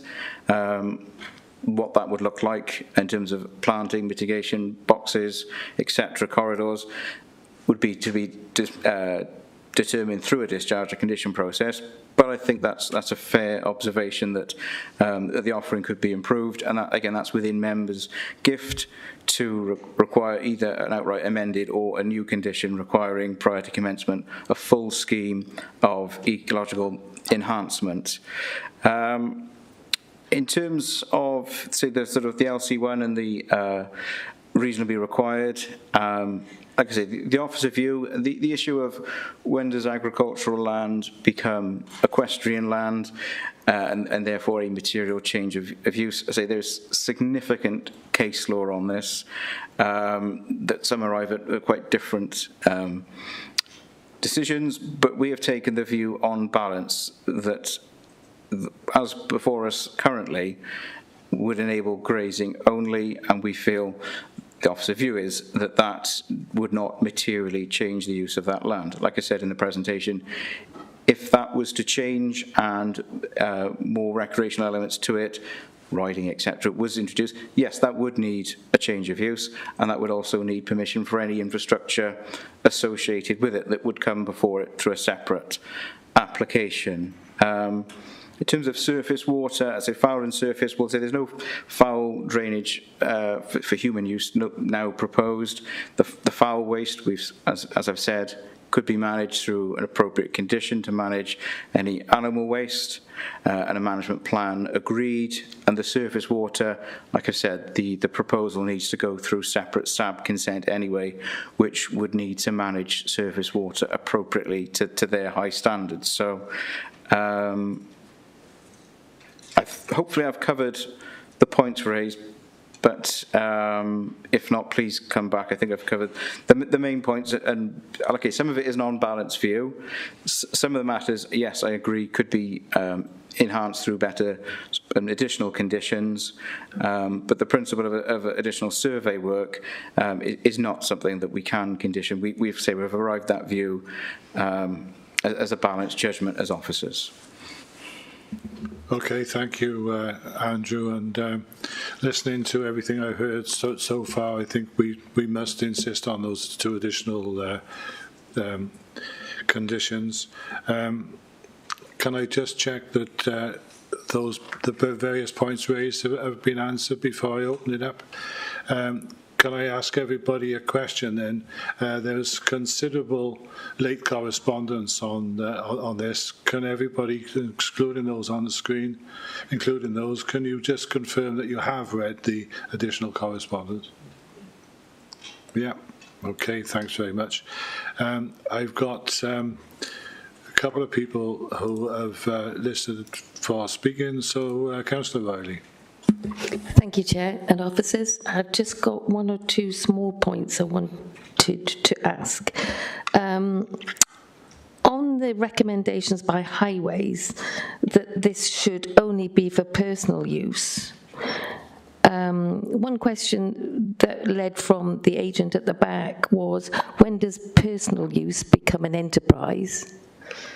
I also wanted to know was, what if the proposed, what if the ownership at the moment proposed and decided to sell or advertised it for sale, where does that leave any current, any purchaser? What would that leave them subject to new build in the open countryside if they wanted to make alterations? There's just a few sort of technical things that don't really make sense to me. Mainly, you know, when equestrian use, which is described as an enterprise, that doesn't seem to fit with Highways' recommendation that should it be for personal use. Okay, thank you, Councillor Riley. Andrew, do you want to come back on that? Yeah, I mean, the personal use is that it would be used by the landowner or any successors in title. I think what that's meant by what's been commented on is that the landowner wouldn't sort of, like for livery purposes, or have third parties would bring horses to be stored on there. It would be for the landowner, I say, or any, if it was sold in the scenario you've given, its use, the land's use and the building's use, would be for any, say, subsequent landowners, not for a landowner to be able to rent out various parts to different people as a sort of commercial enterprise. It's for specifically the landowner's use. Is that, I hope, clarified on that? It's not sort of personal to the current applicant today, and if they sold, then that would cause an issue. It would remain relevant to successors in title. Okay, thank you. Councillor Powell. Thank you, Chairman. I'm afraid I'm going to be a bit controversial. I've been about a good long time, as you all know, and for most of my life I was within the farming community and I was farming. And in those days we were actually using the horses working on the land. To my way of thinking, horses have always been part of agriculture, whether they're used on the land or used for riding or whatever. So I find it difficult to see that they're going to be a different prospect to having cattle there. And the same with the waste. They were saying about the waste of going into the ground. Well, I can't see there's much difference between horses' waste and cattle waste. It goes into the ground and they graze it. That horse we saw when we were there wasn't exactly a little pony for children to ride. It was a horse actually that could be used in a cart or something like that. So I find it difficult with the ruling that horses aren't agriculture. And as long as what he's using those sheds for is for either stabling or for the food for the animals, I don't see a problem. The only problem would be if those buildings were being put up and then used for other sorts of things, businesses of other types. So as it stands, as long as that's what it's for only, and I'm afraid I don't agree with all my colleagues, and I would recommend approval. Okay, thank you, Councillor Powell. Councillor Butler.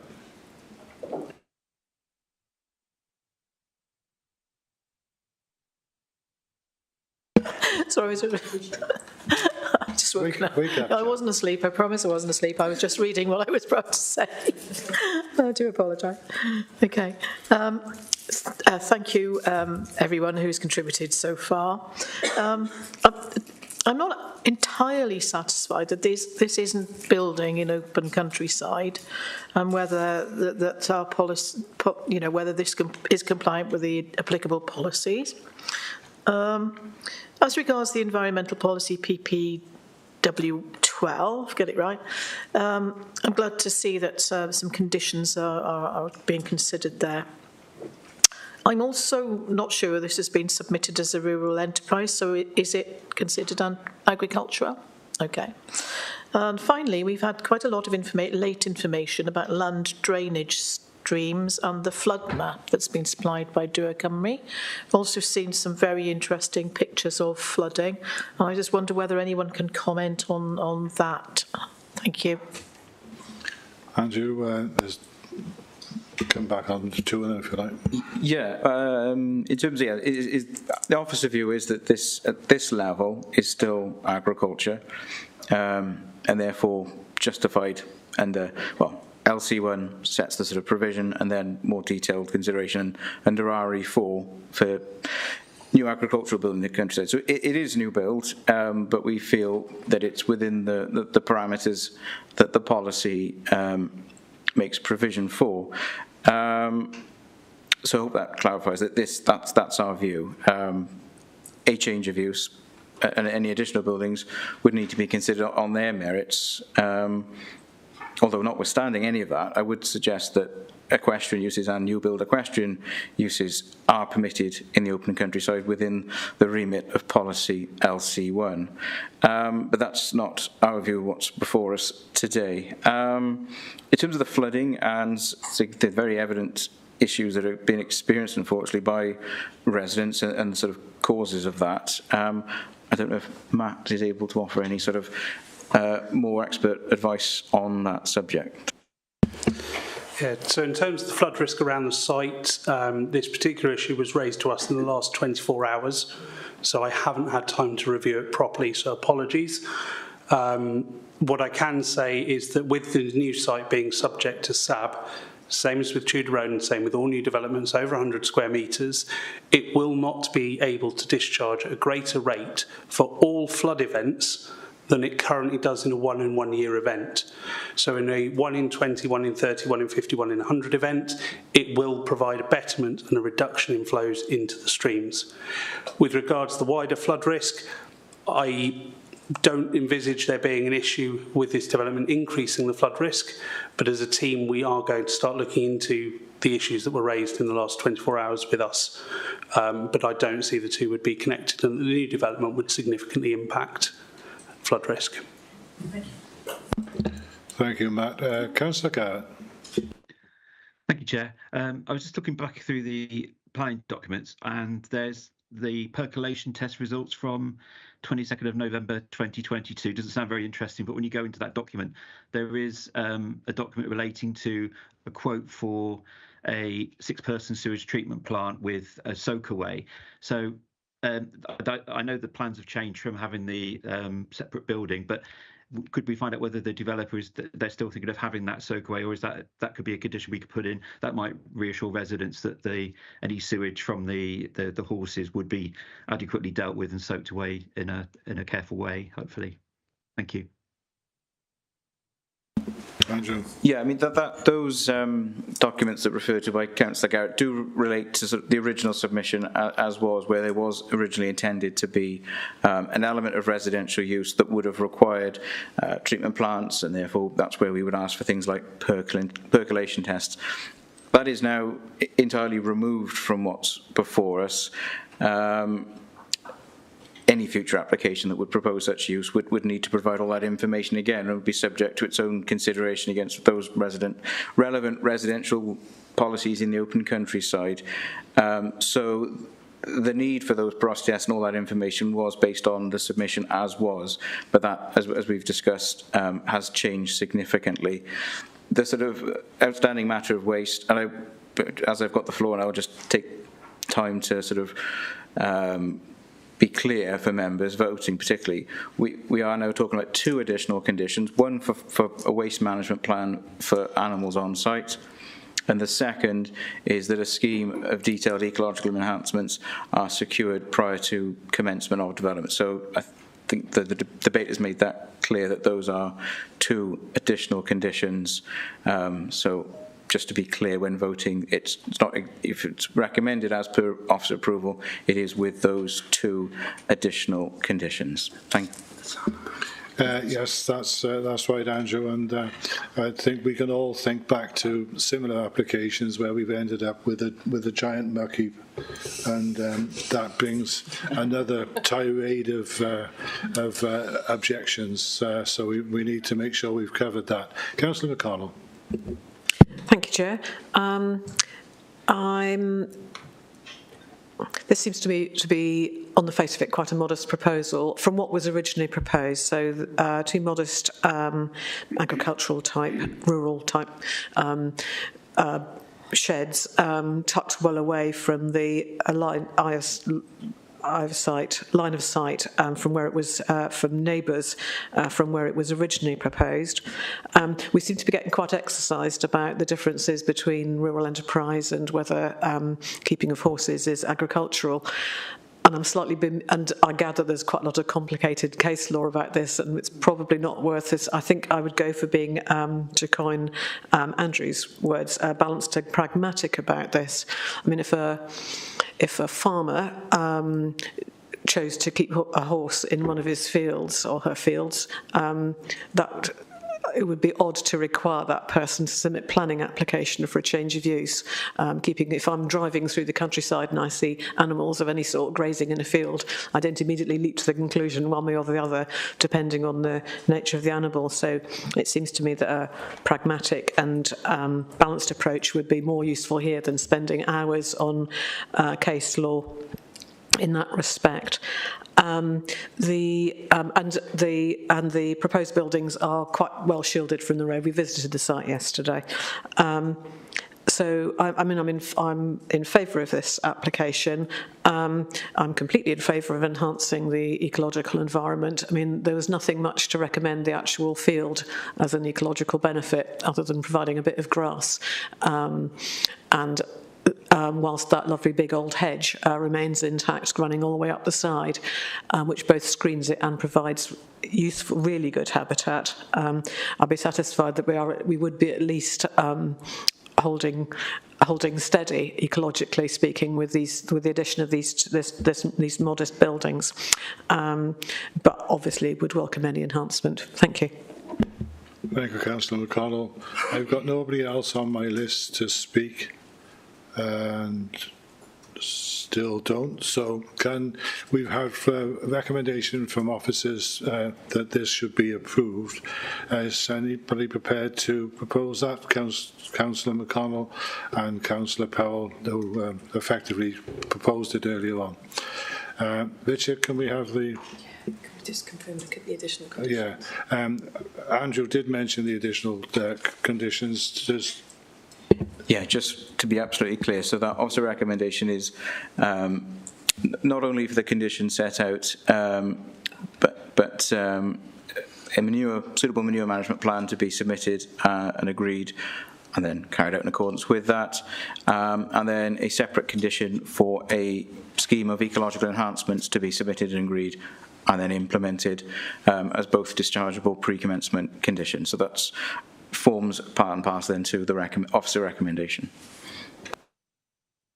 Okay, thank you. We'll have the voting function up now, please, Richard. Okay, we've got that. Can everybody vote now, please? And we'll come to Councillor Wright and Councillor Cook. You're on there, are you? Okay. You're still not.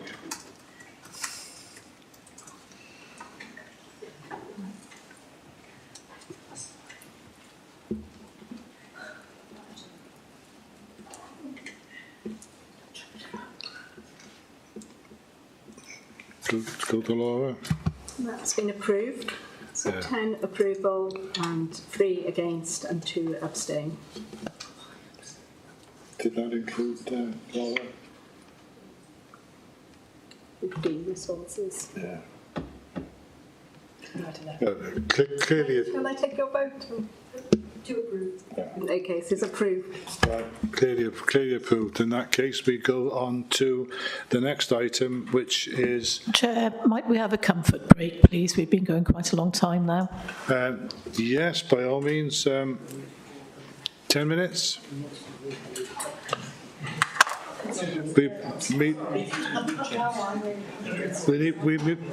We'll meet back at 10 to.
Welcome back, everybody. If we can all settle down, please.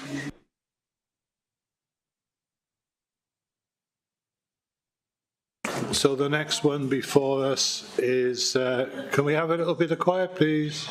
The next one before us is DM 2022-01525. This came before us last time, and we resolved to go against officer approval. It's now come back with reasons why, but we've had another lot of correspondence, which Andrew is going to go through us. Yes, thank you, Chair. And as you say, yeah, this is for an application for one single dwelling at the rear of a property at Park Close, Abergavenny. And as the Chair has said, it was considered at the January Planning Committee meeting. It was presented to members with... All okay? Was presented to members with a recommendation for approval.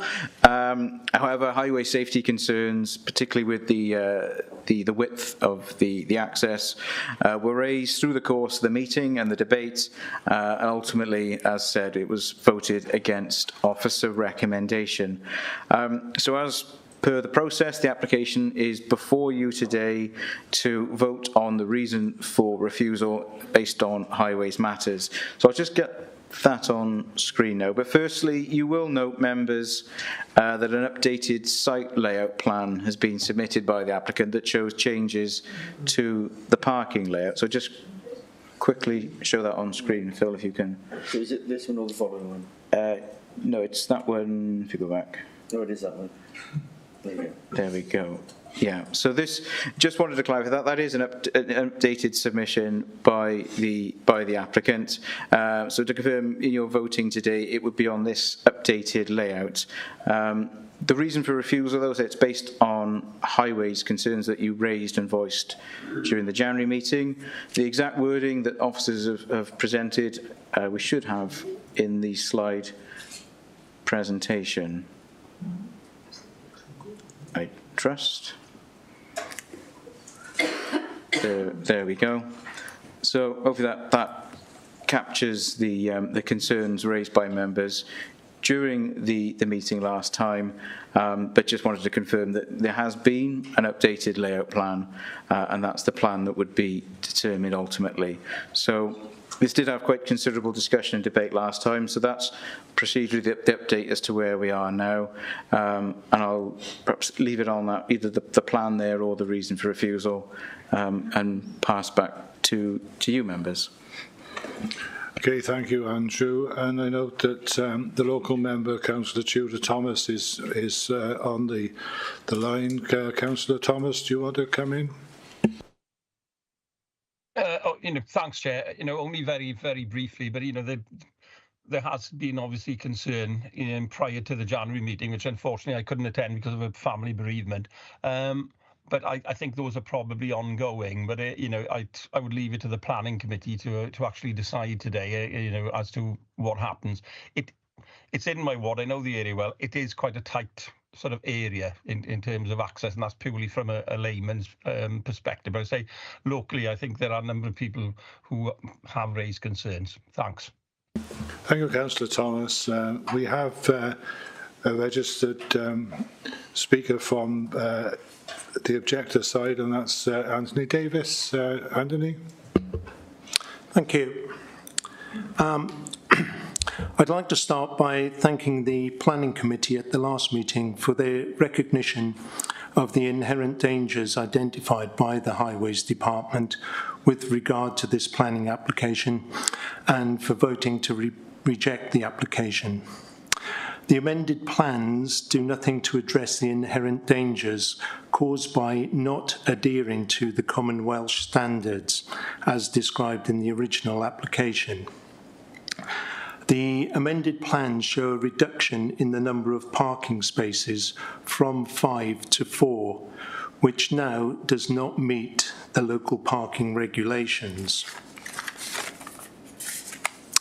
The Highways Department objection was focused on the proposed access driveway, which is to be shared by 3 properties, meaning it may be used by up to 5 vehicles at a time, approaching from 3 different directions and meeting at a pinch point between the 2 existing houses, which has width for only 1 vehicle. Pedestrians, including young children, would also be using the same 3-metre wide drive. This arrangement was described as undesirable and dangerous by the Highways Department. The parking arrangements in front of the 2 existing properties mean that both vehicles and pedestrians from the 3 properties would reach the pavement by using the same 3-metre wide driveway down the middle of the properties. Both front doors to number 10 and number 11 are only 1 metre from the driveway. Vehicles leaving the rear of number 11 have to dogleg around the blind corner of number 11. At that point, the driver would not see anyone stood on the doorstep of number 11. And someone stepping onto the driveway would be placing themselves directly in the path of an approaching vehicle. The bonnet of most vehicles restricts the driver's field of view to approximately 90 centimetres above ground, for a distance of 1.5 metres in front of the vehicle. This means that a small child stepping out of the driveway just as the vehicle was rounding the corner would never appear in the driver's line of sight. The only reason stated by the planning officer for not adhering to the Welsh minimum standards was that this was not an unusual arrangement in this area, and then cited an example from 8 years ago. However, this example has a driveway which is shared by 2 properties, not 3. It is fully screened on both sides by a wooden fence.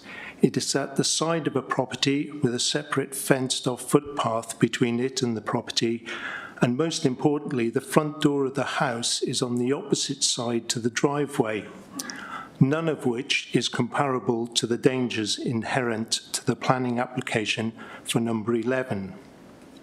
You have 1 minute left. Other objections relating to biodiversity and the concerns of the 24 local residents who signed a petition supporting objections to the original planning application are also not met by the amended plans. Thank you.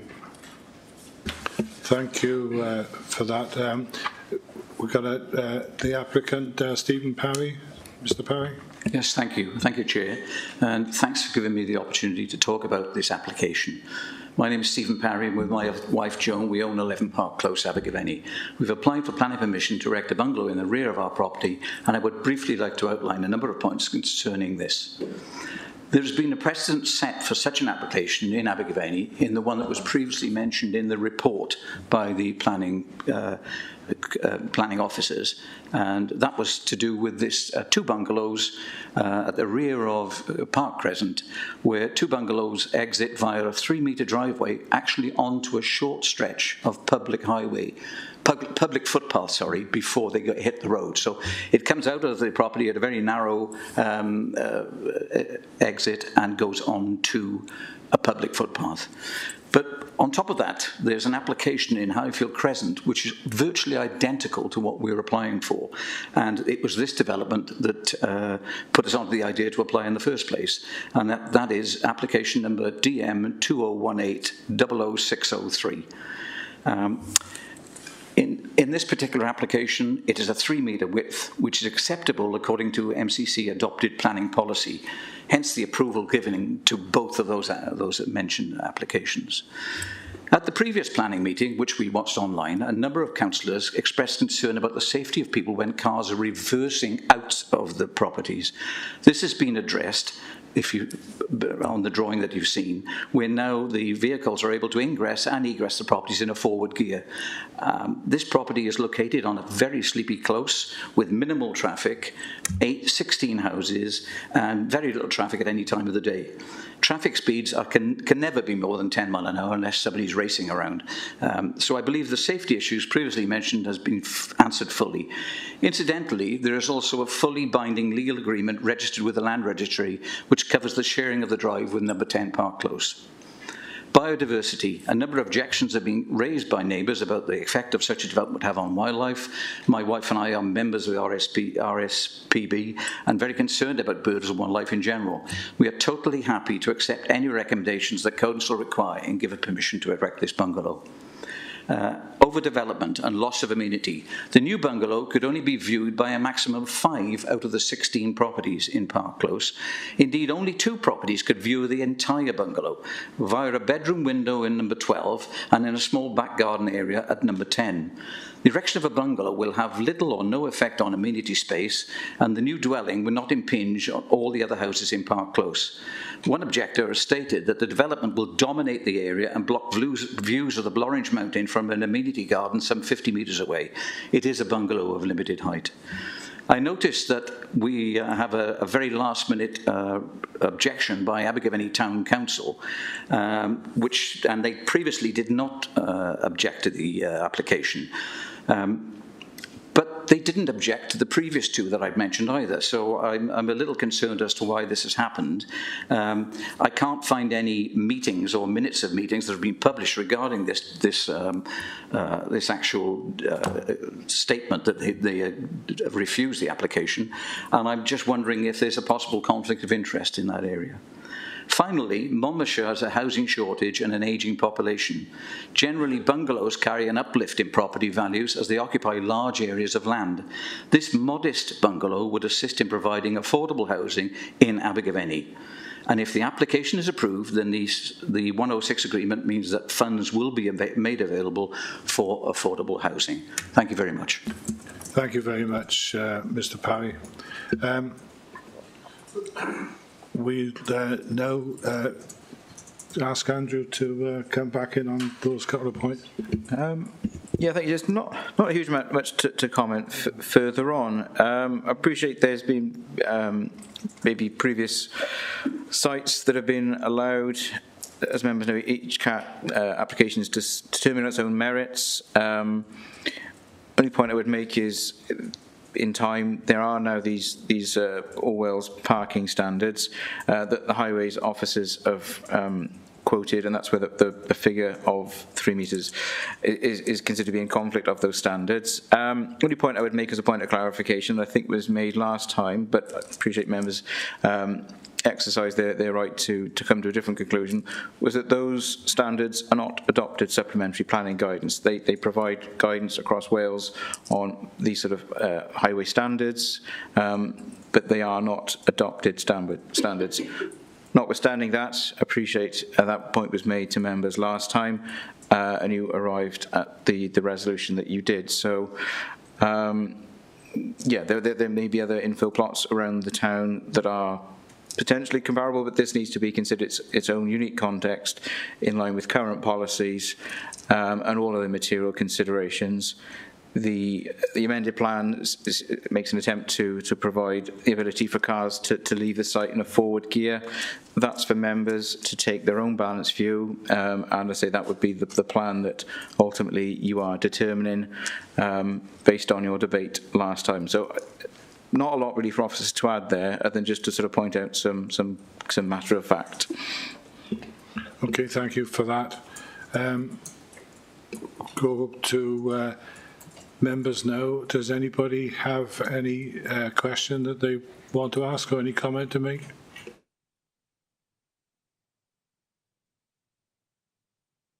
In that case, we have a recommendation before us based on the decision at the last meeting, and that is to refuse.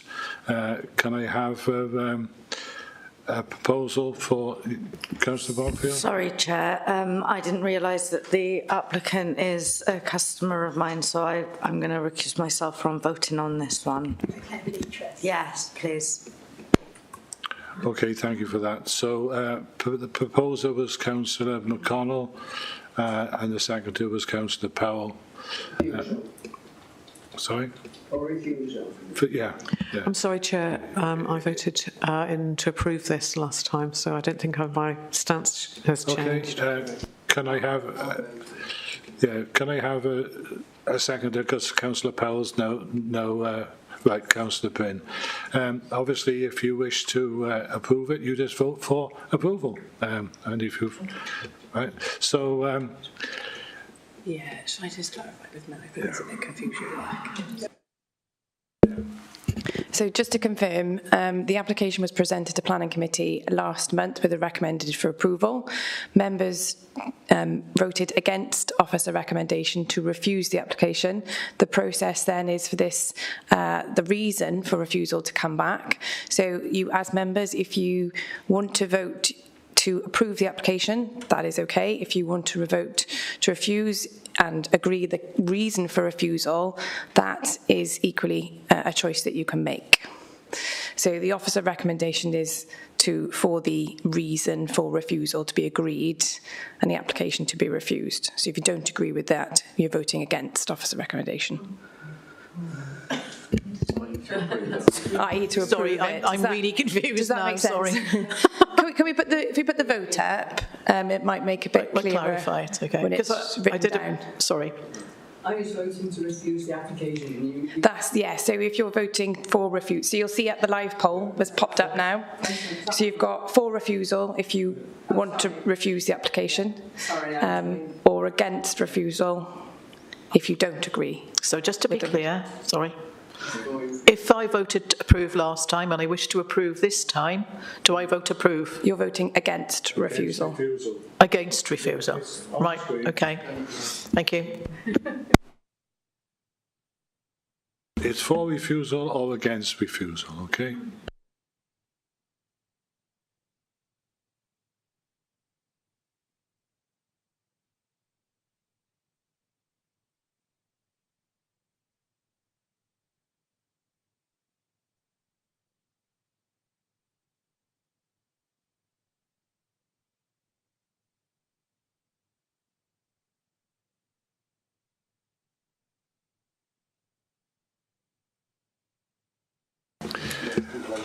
Do you want to announce that?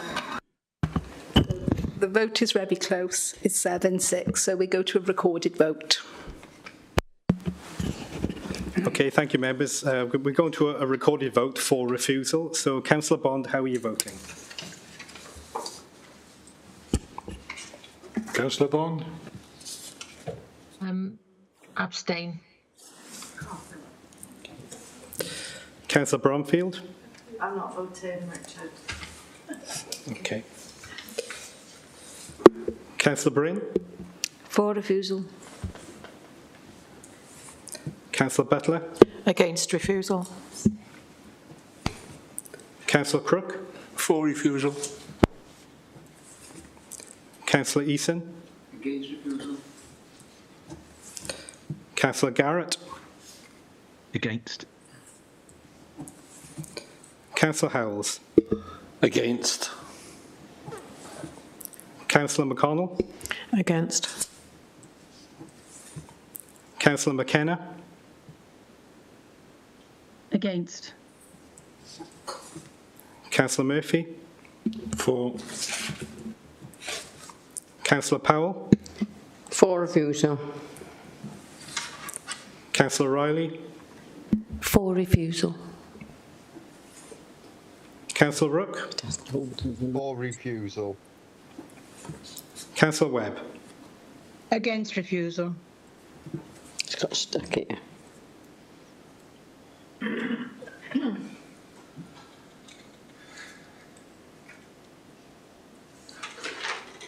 don't think that's right. It's a shame.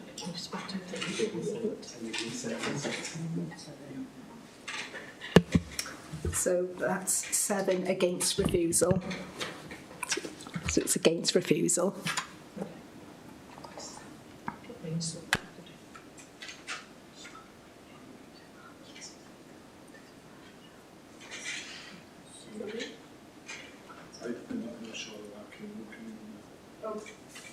Sorry, that's 7 against refusal, 6 for refusal, and 1 abstain.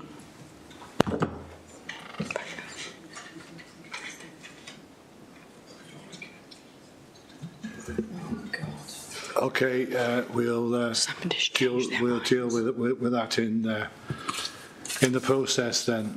In that case, we move on to application DM. Does it not revert back to the original recommendation? Just wait a minute.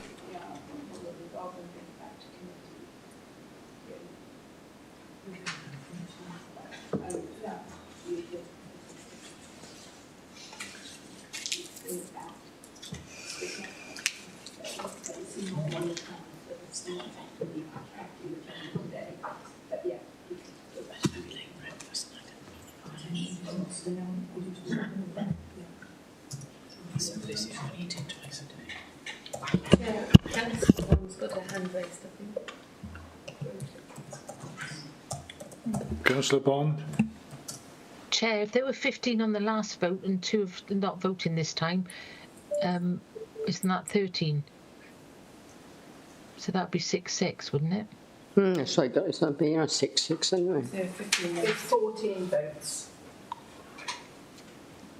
14 votes, and it's what? 6, So, 7 and abstain. oh, and abstain. 13 votes. Yeah, there's one abstained, oh dear. You abstained. We've actually recorded 14 votes, Councillor Bond.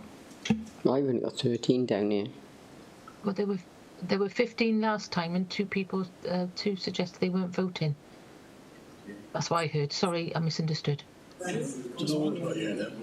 have you got on your screen? Yeah, so Laura Wright has declared an interest and is not here. I've got 6 for, 6 and against. Faye Bromfield have declared an interest.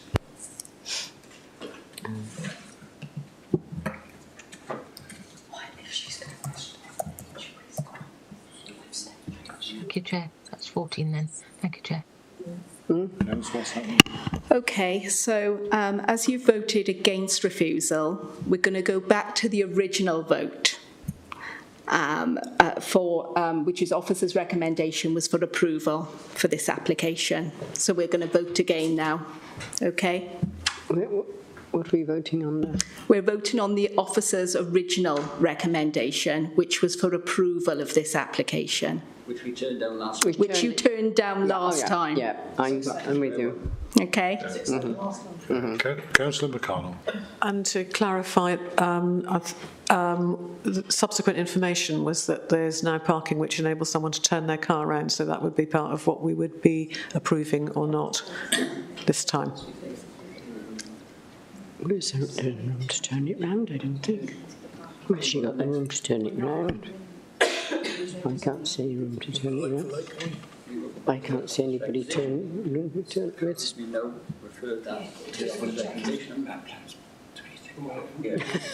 Yeah. Can we check what we're approving? Is it the current the current layout, not the previous layout? We'll just confirm that in a.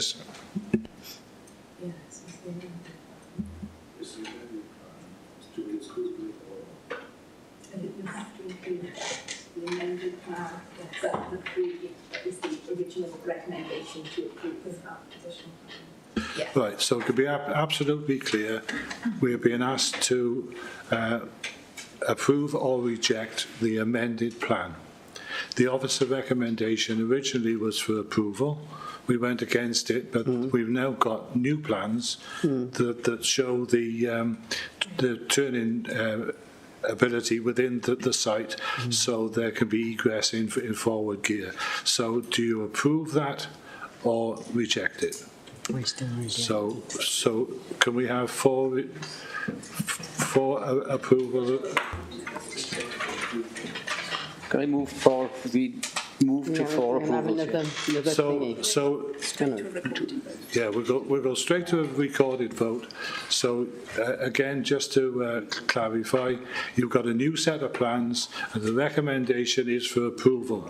So if you like that, could I just highlight the fact that the new plans do not address the the policy with regards to parking provision?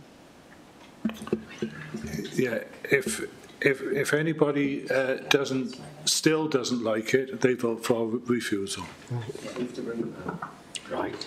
Can I just ask, is this because the public haven't had adequate time to look at this new application, is that allowed for it to be applied for again?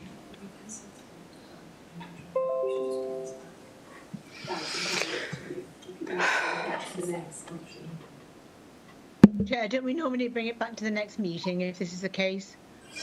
That's exactly what we're discussing now. I think that on balance, it'd be better for it to be brought back so there's absolutely no confusion as to what members have voted on. I think for various different reasons, in relation to the amended plan, in relation to the voting, that it is more prudent that we give everybody a full opportunity to reconsider that amended plan, and we will return it back to the next committee. So could we remove to defer to next? So can I move that, please, Chair? Done it, yeah.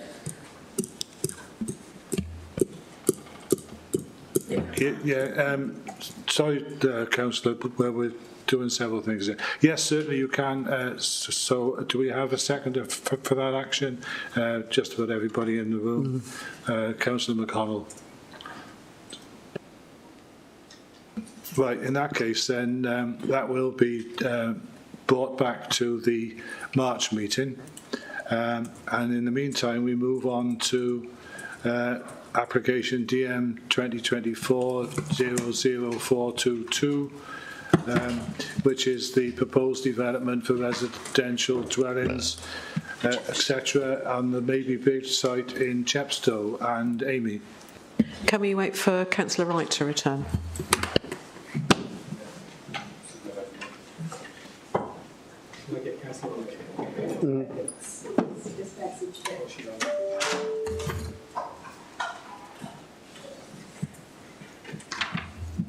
Somebody gone to fetch her? Thank you, Chair.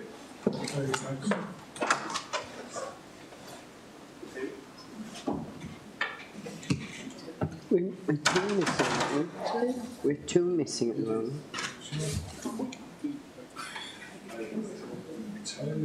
With Faye and Laura. Has somebody gone to tell them they can come back in? Tell them they can come back in. That's all right then. I'm just waiting here and then waiting out there. And I'm still not happy. Perhaps they are. Perhaps they've gone having a party. So.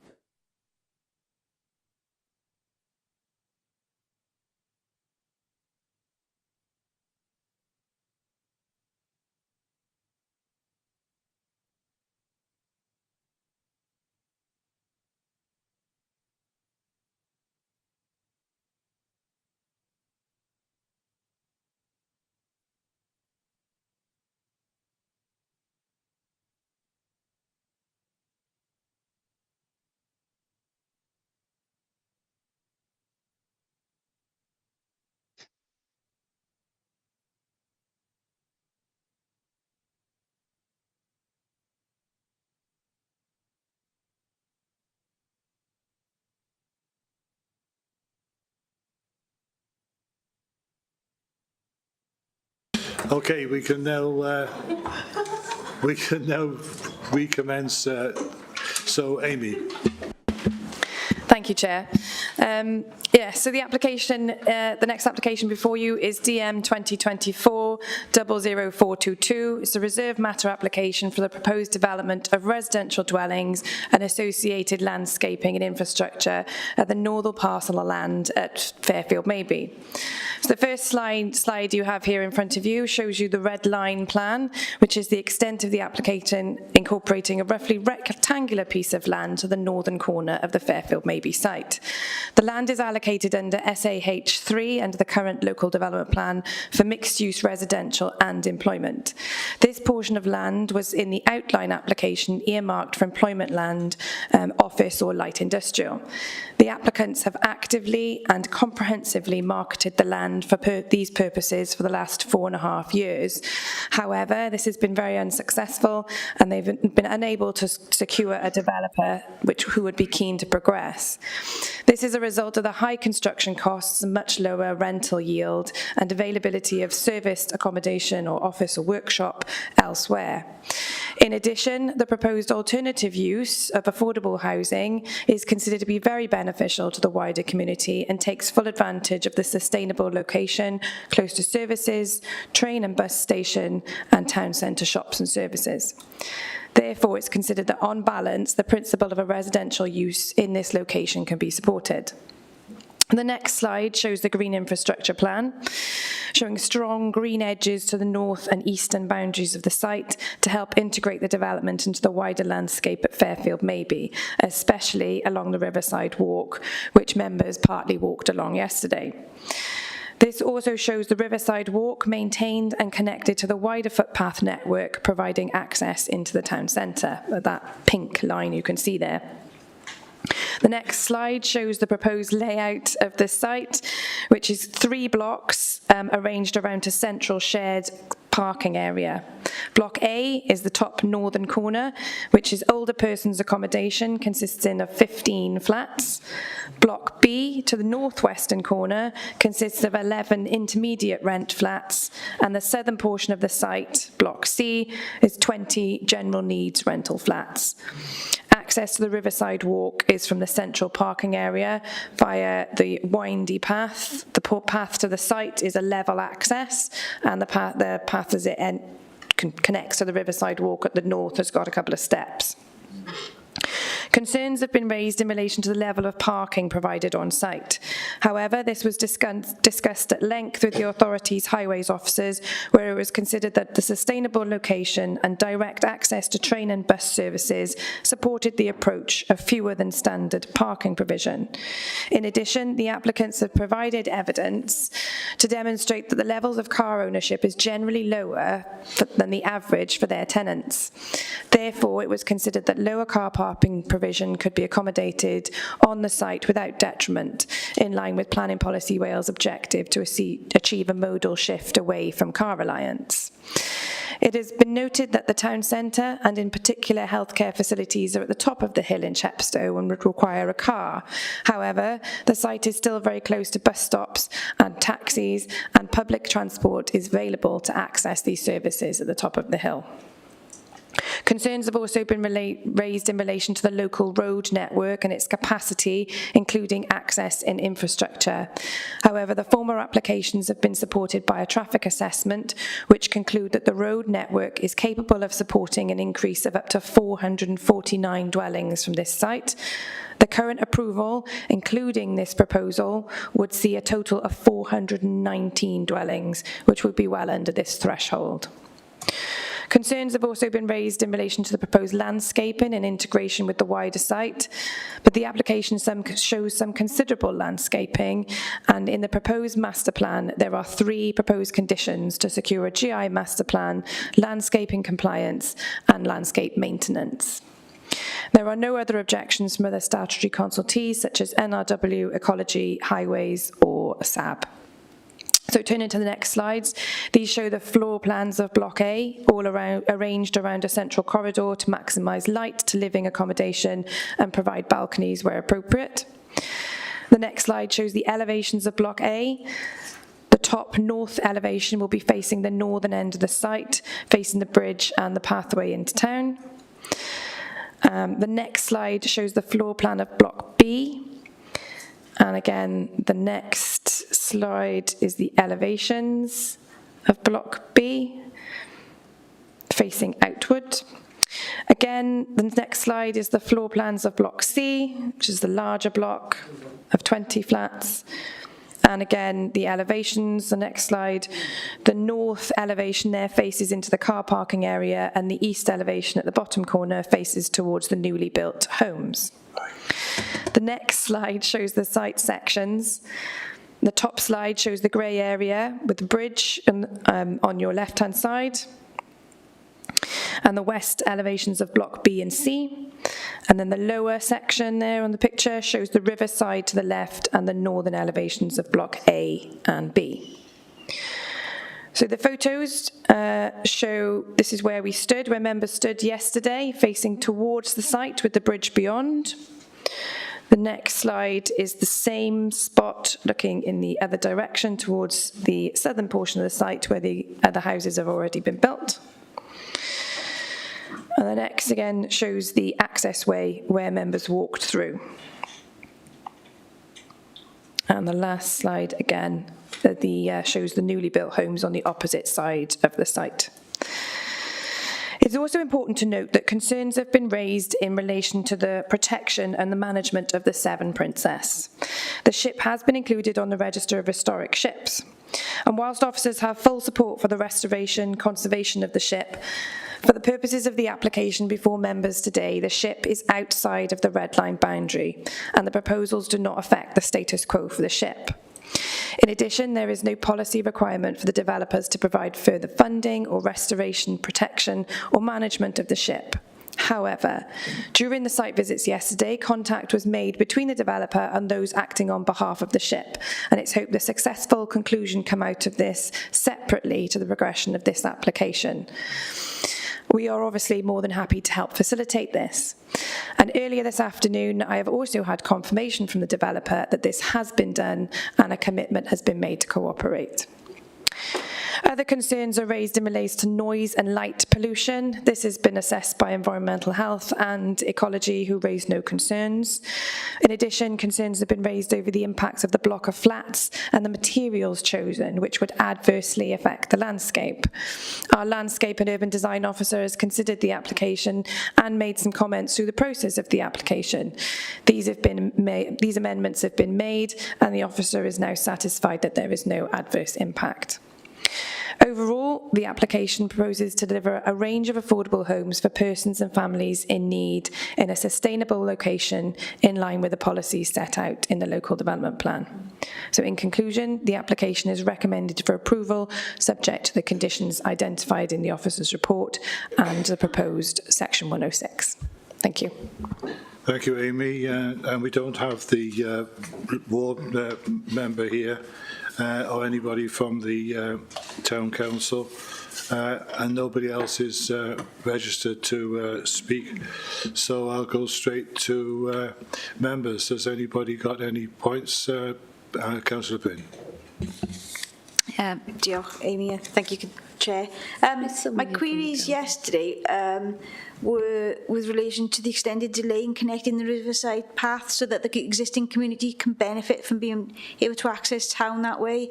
And I would like it if the Barrett did suggest that perhaps the footpath could be opened sooner rather than later, and I'd like to see it access being opened possibly before the development is completed, if that's possible.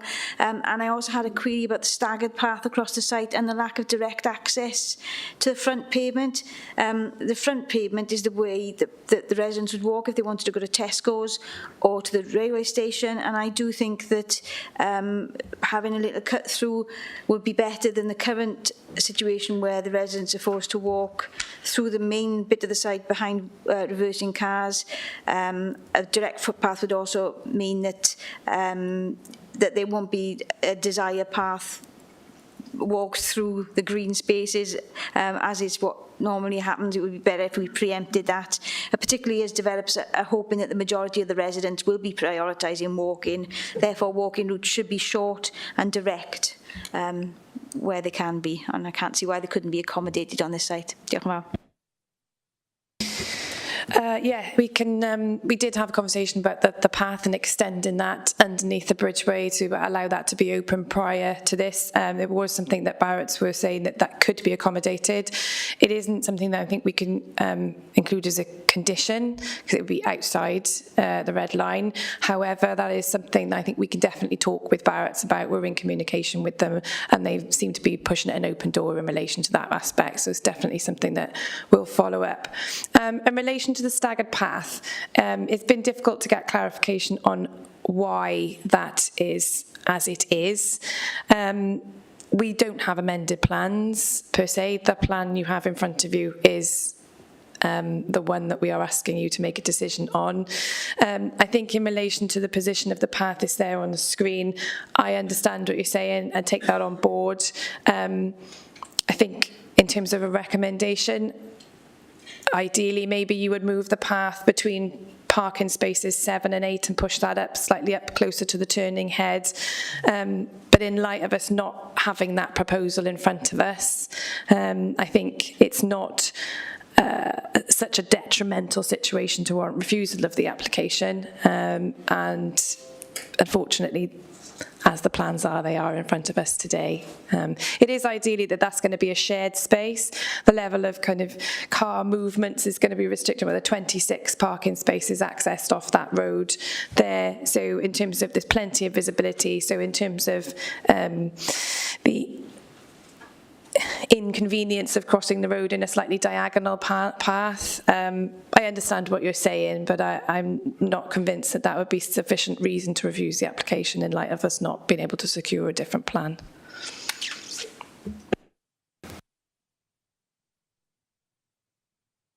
Oh, sorry, Councillor Webb.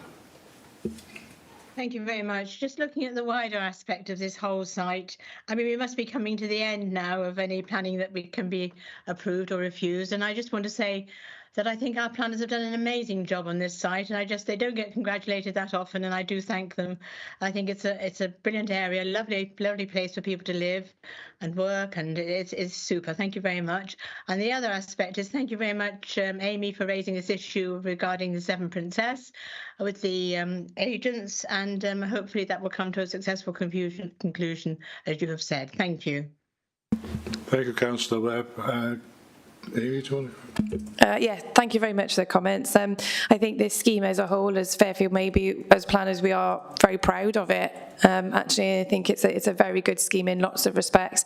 This particular application has been worked on with officers who've been working on the wider scheme and have made some improvements to the landscaping in particular.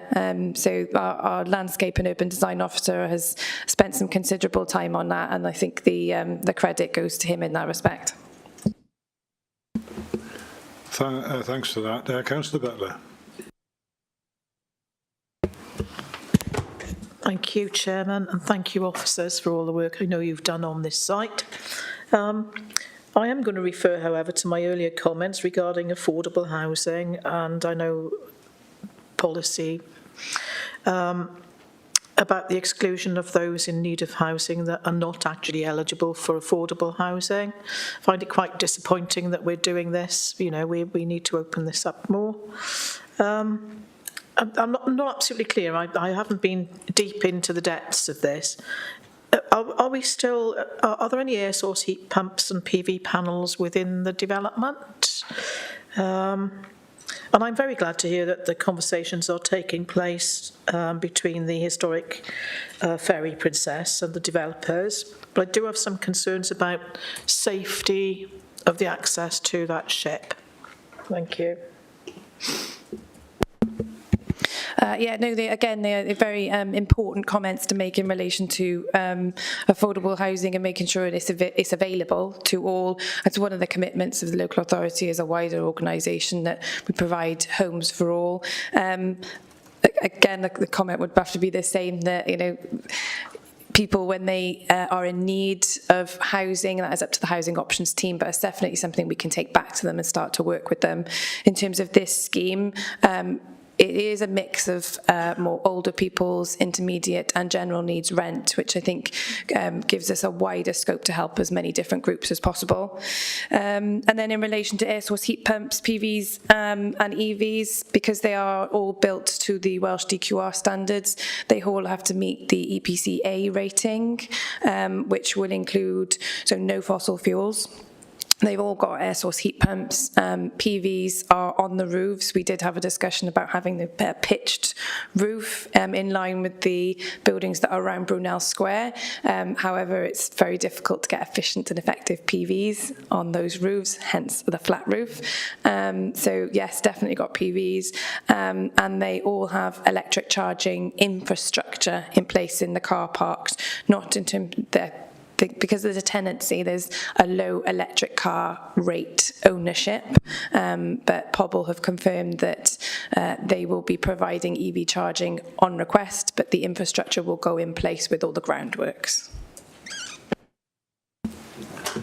Anybody else want to raise any questions or comments? No? Okay, in that case, then we have a recommendation for approval. Can I have a proposer for approval? Councillor Powell, and seconded by Councillor Riley. We'll have the voting function up then, Richard, please.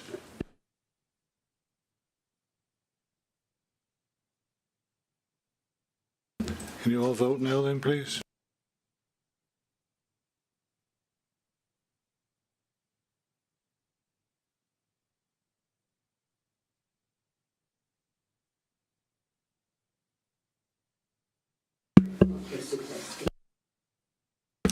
Councillor Wright, can we have your approval? Yeah. That's unanimous. It's been approved. Okay then, that brings us to the end of the agenda. Thanks for your perseverance, folks. That was a bit like wading through treacle today, but we got there. So thanks very much, and we'll see you next time.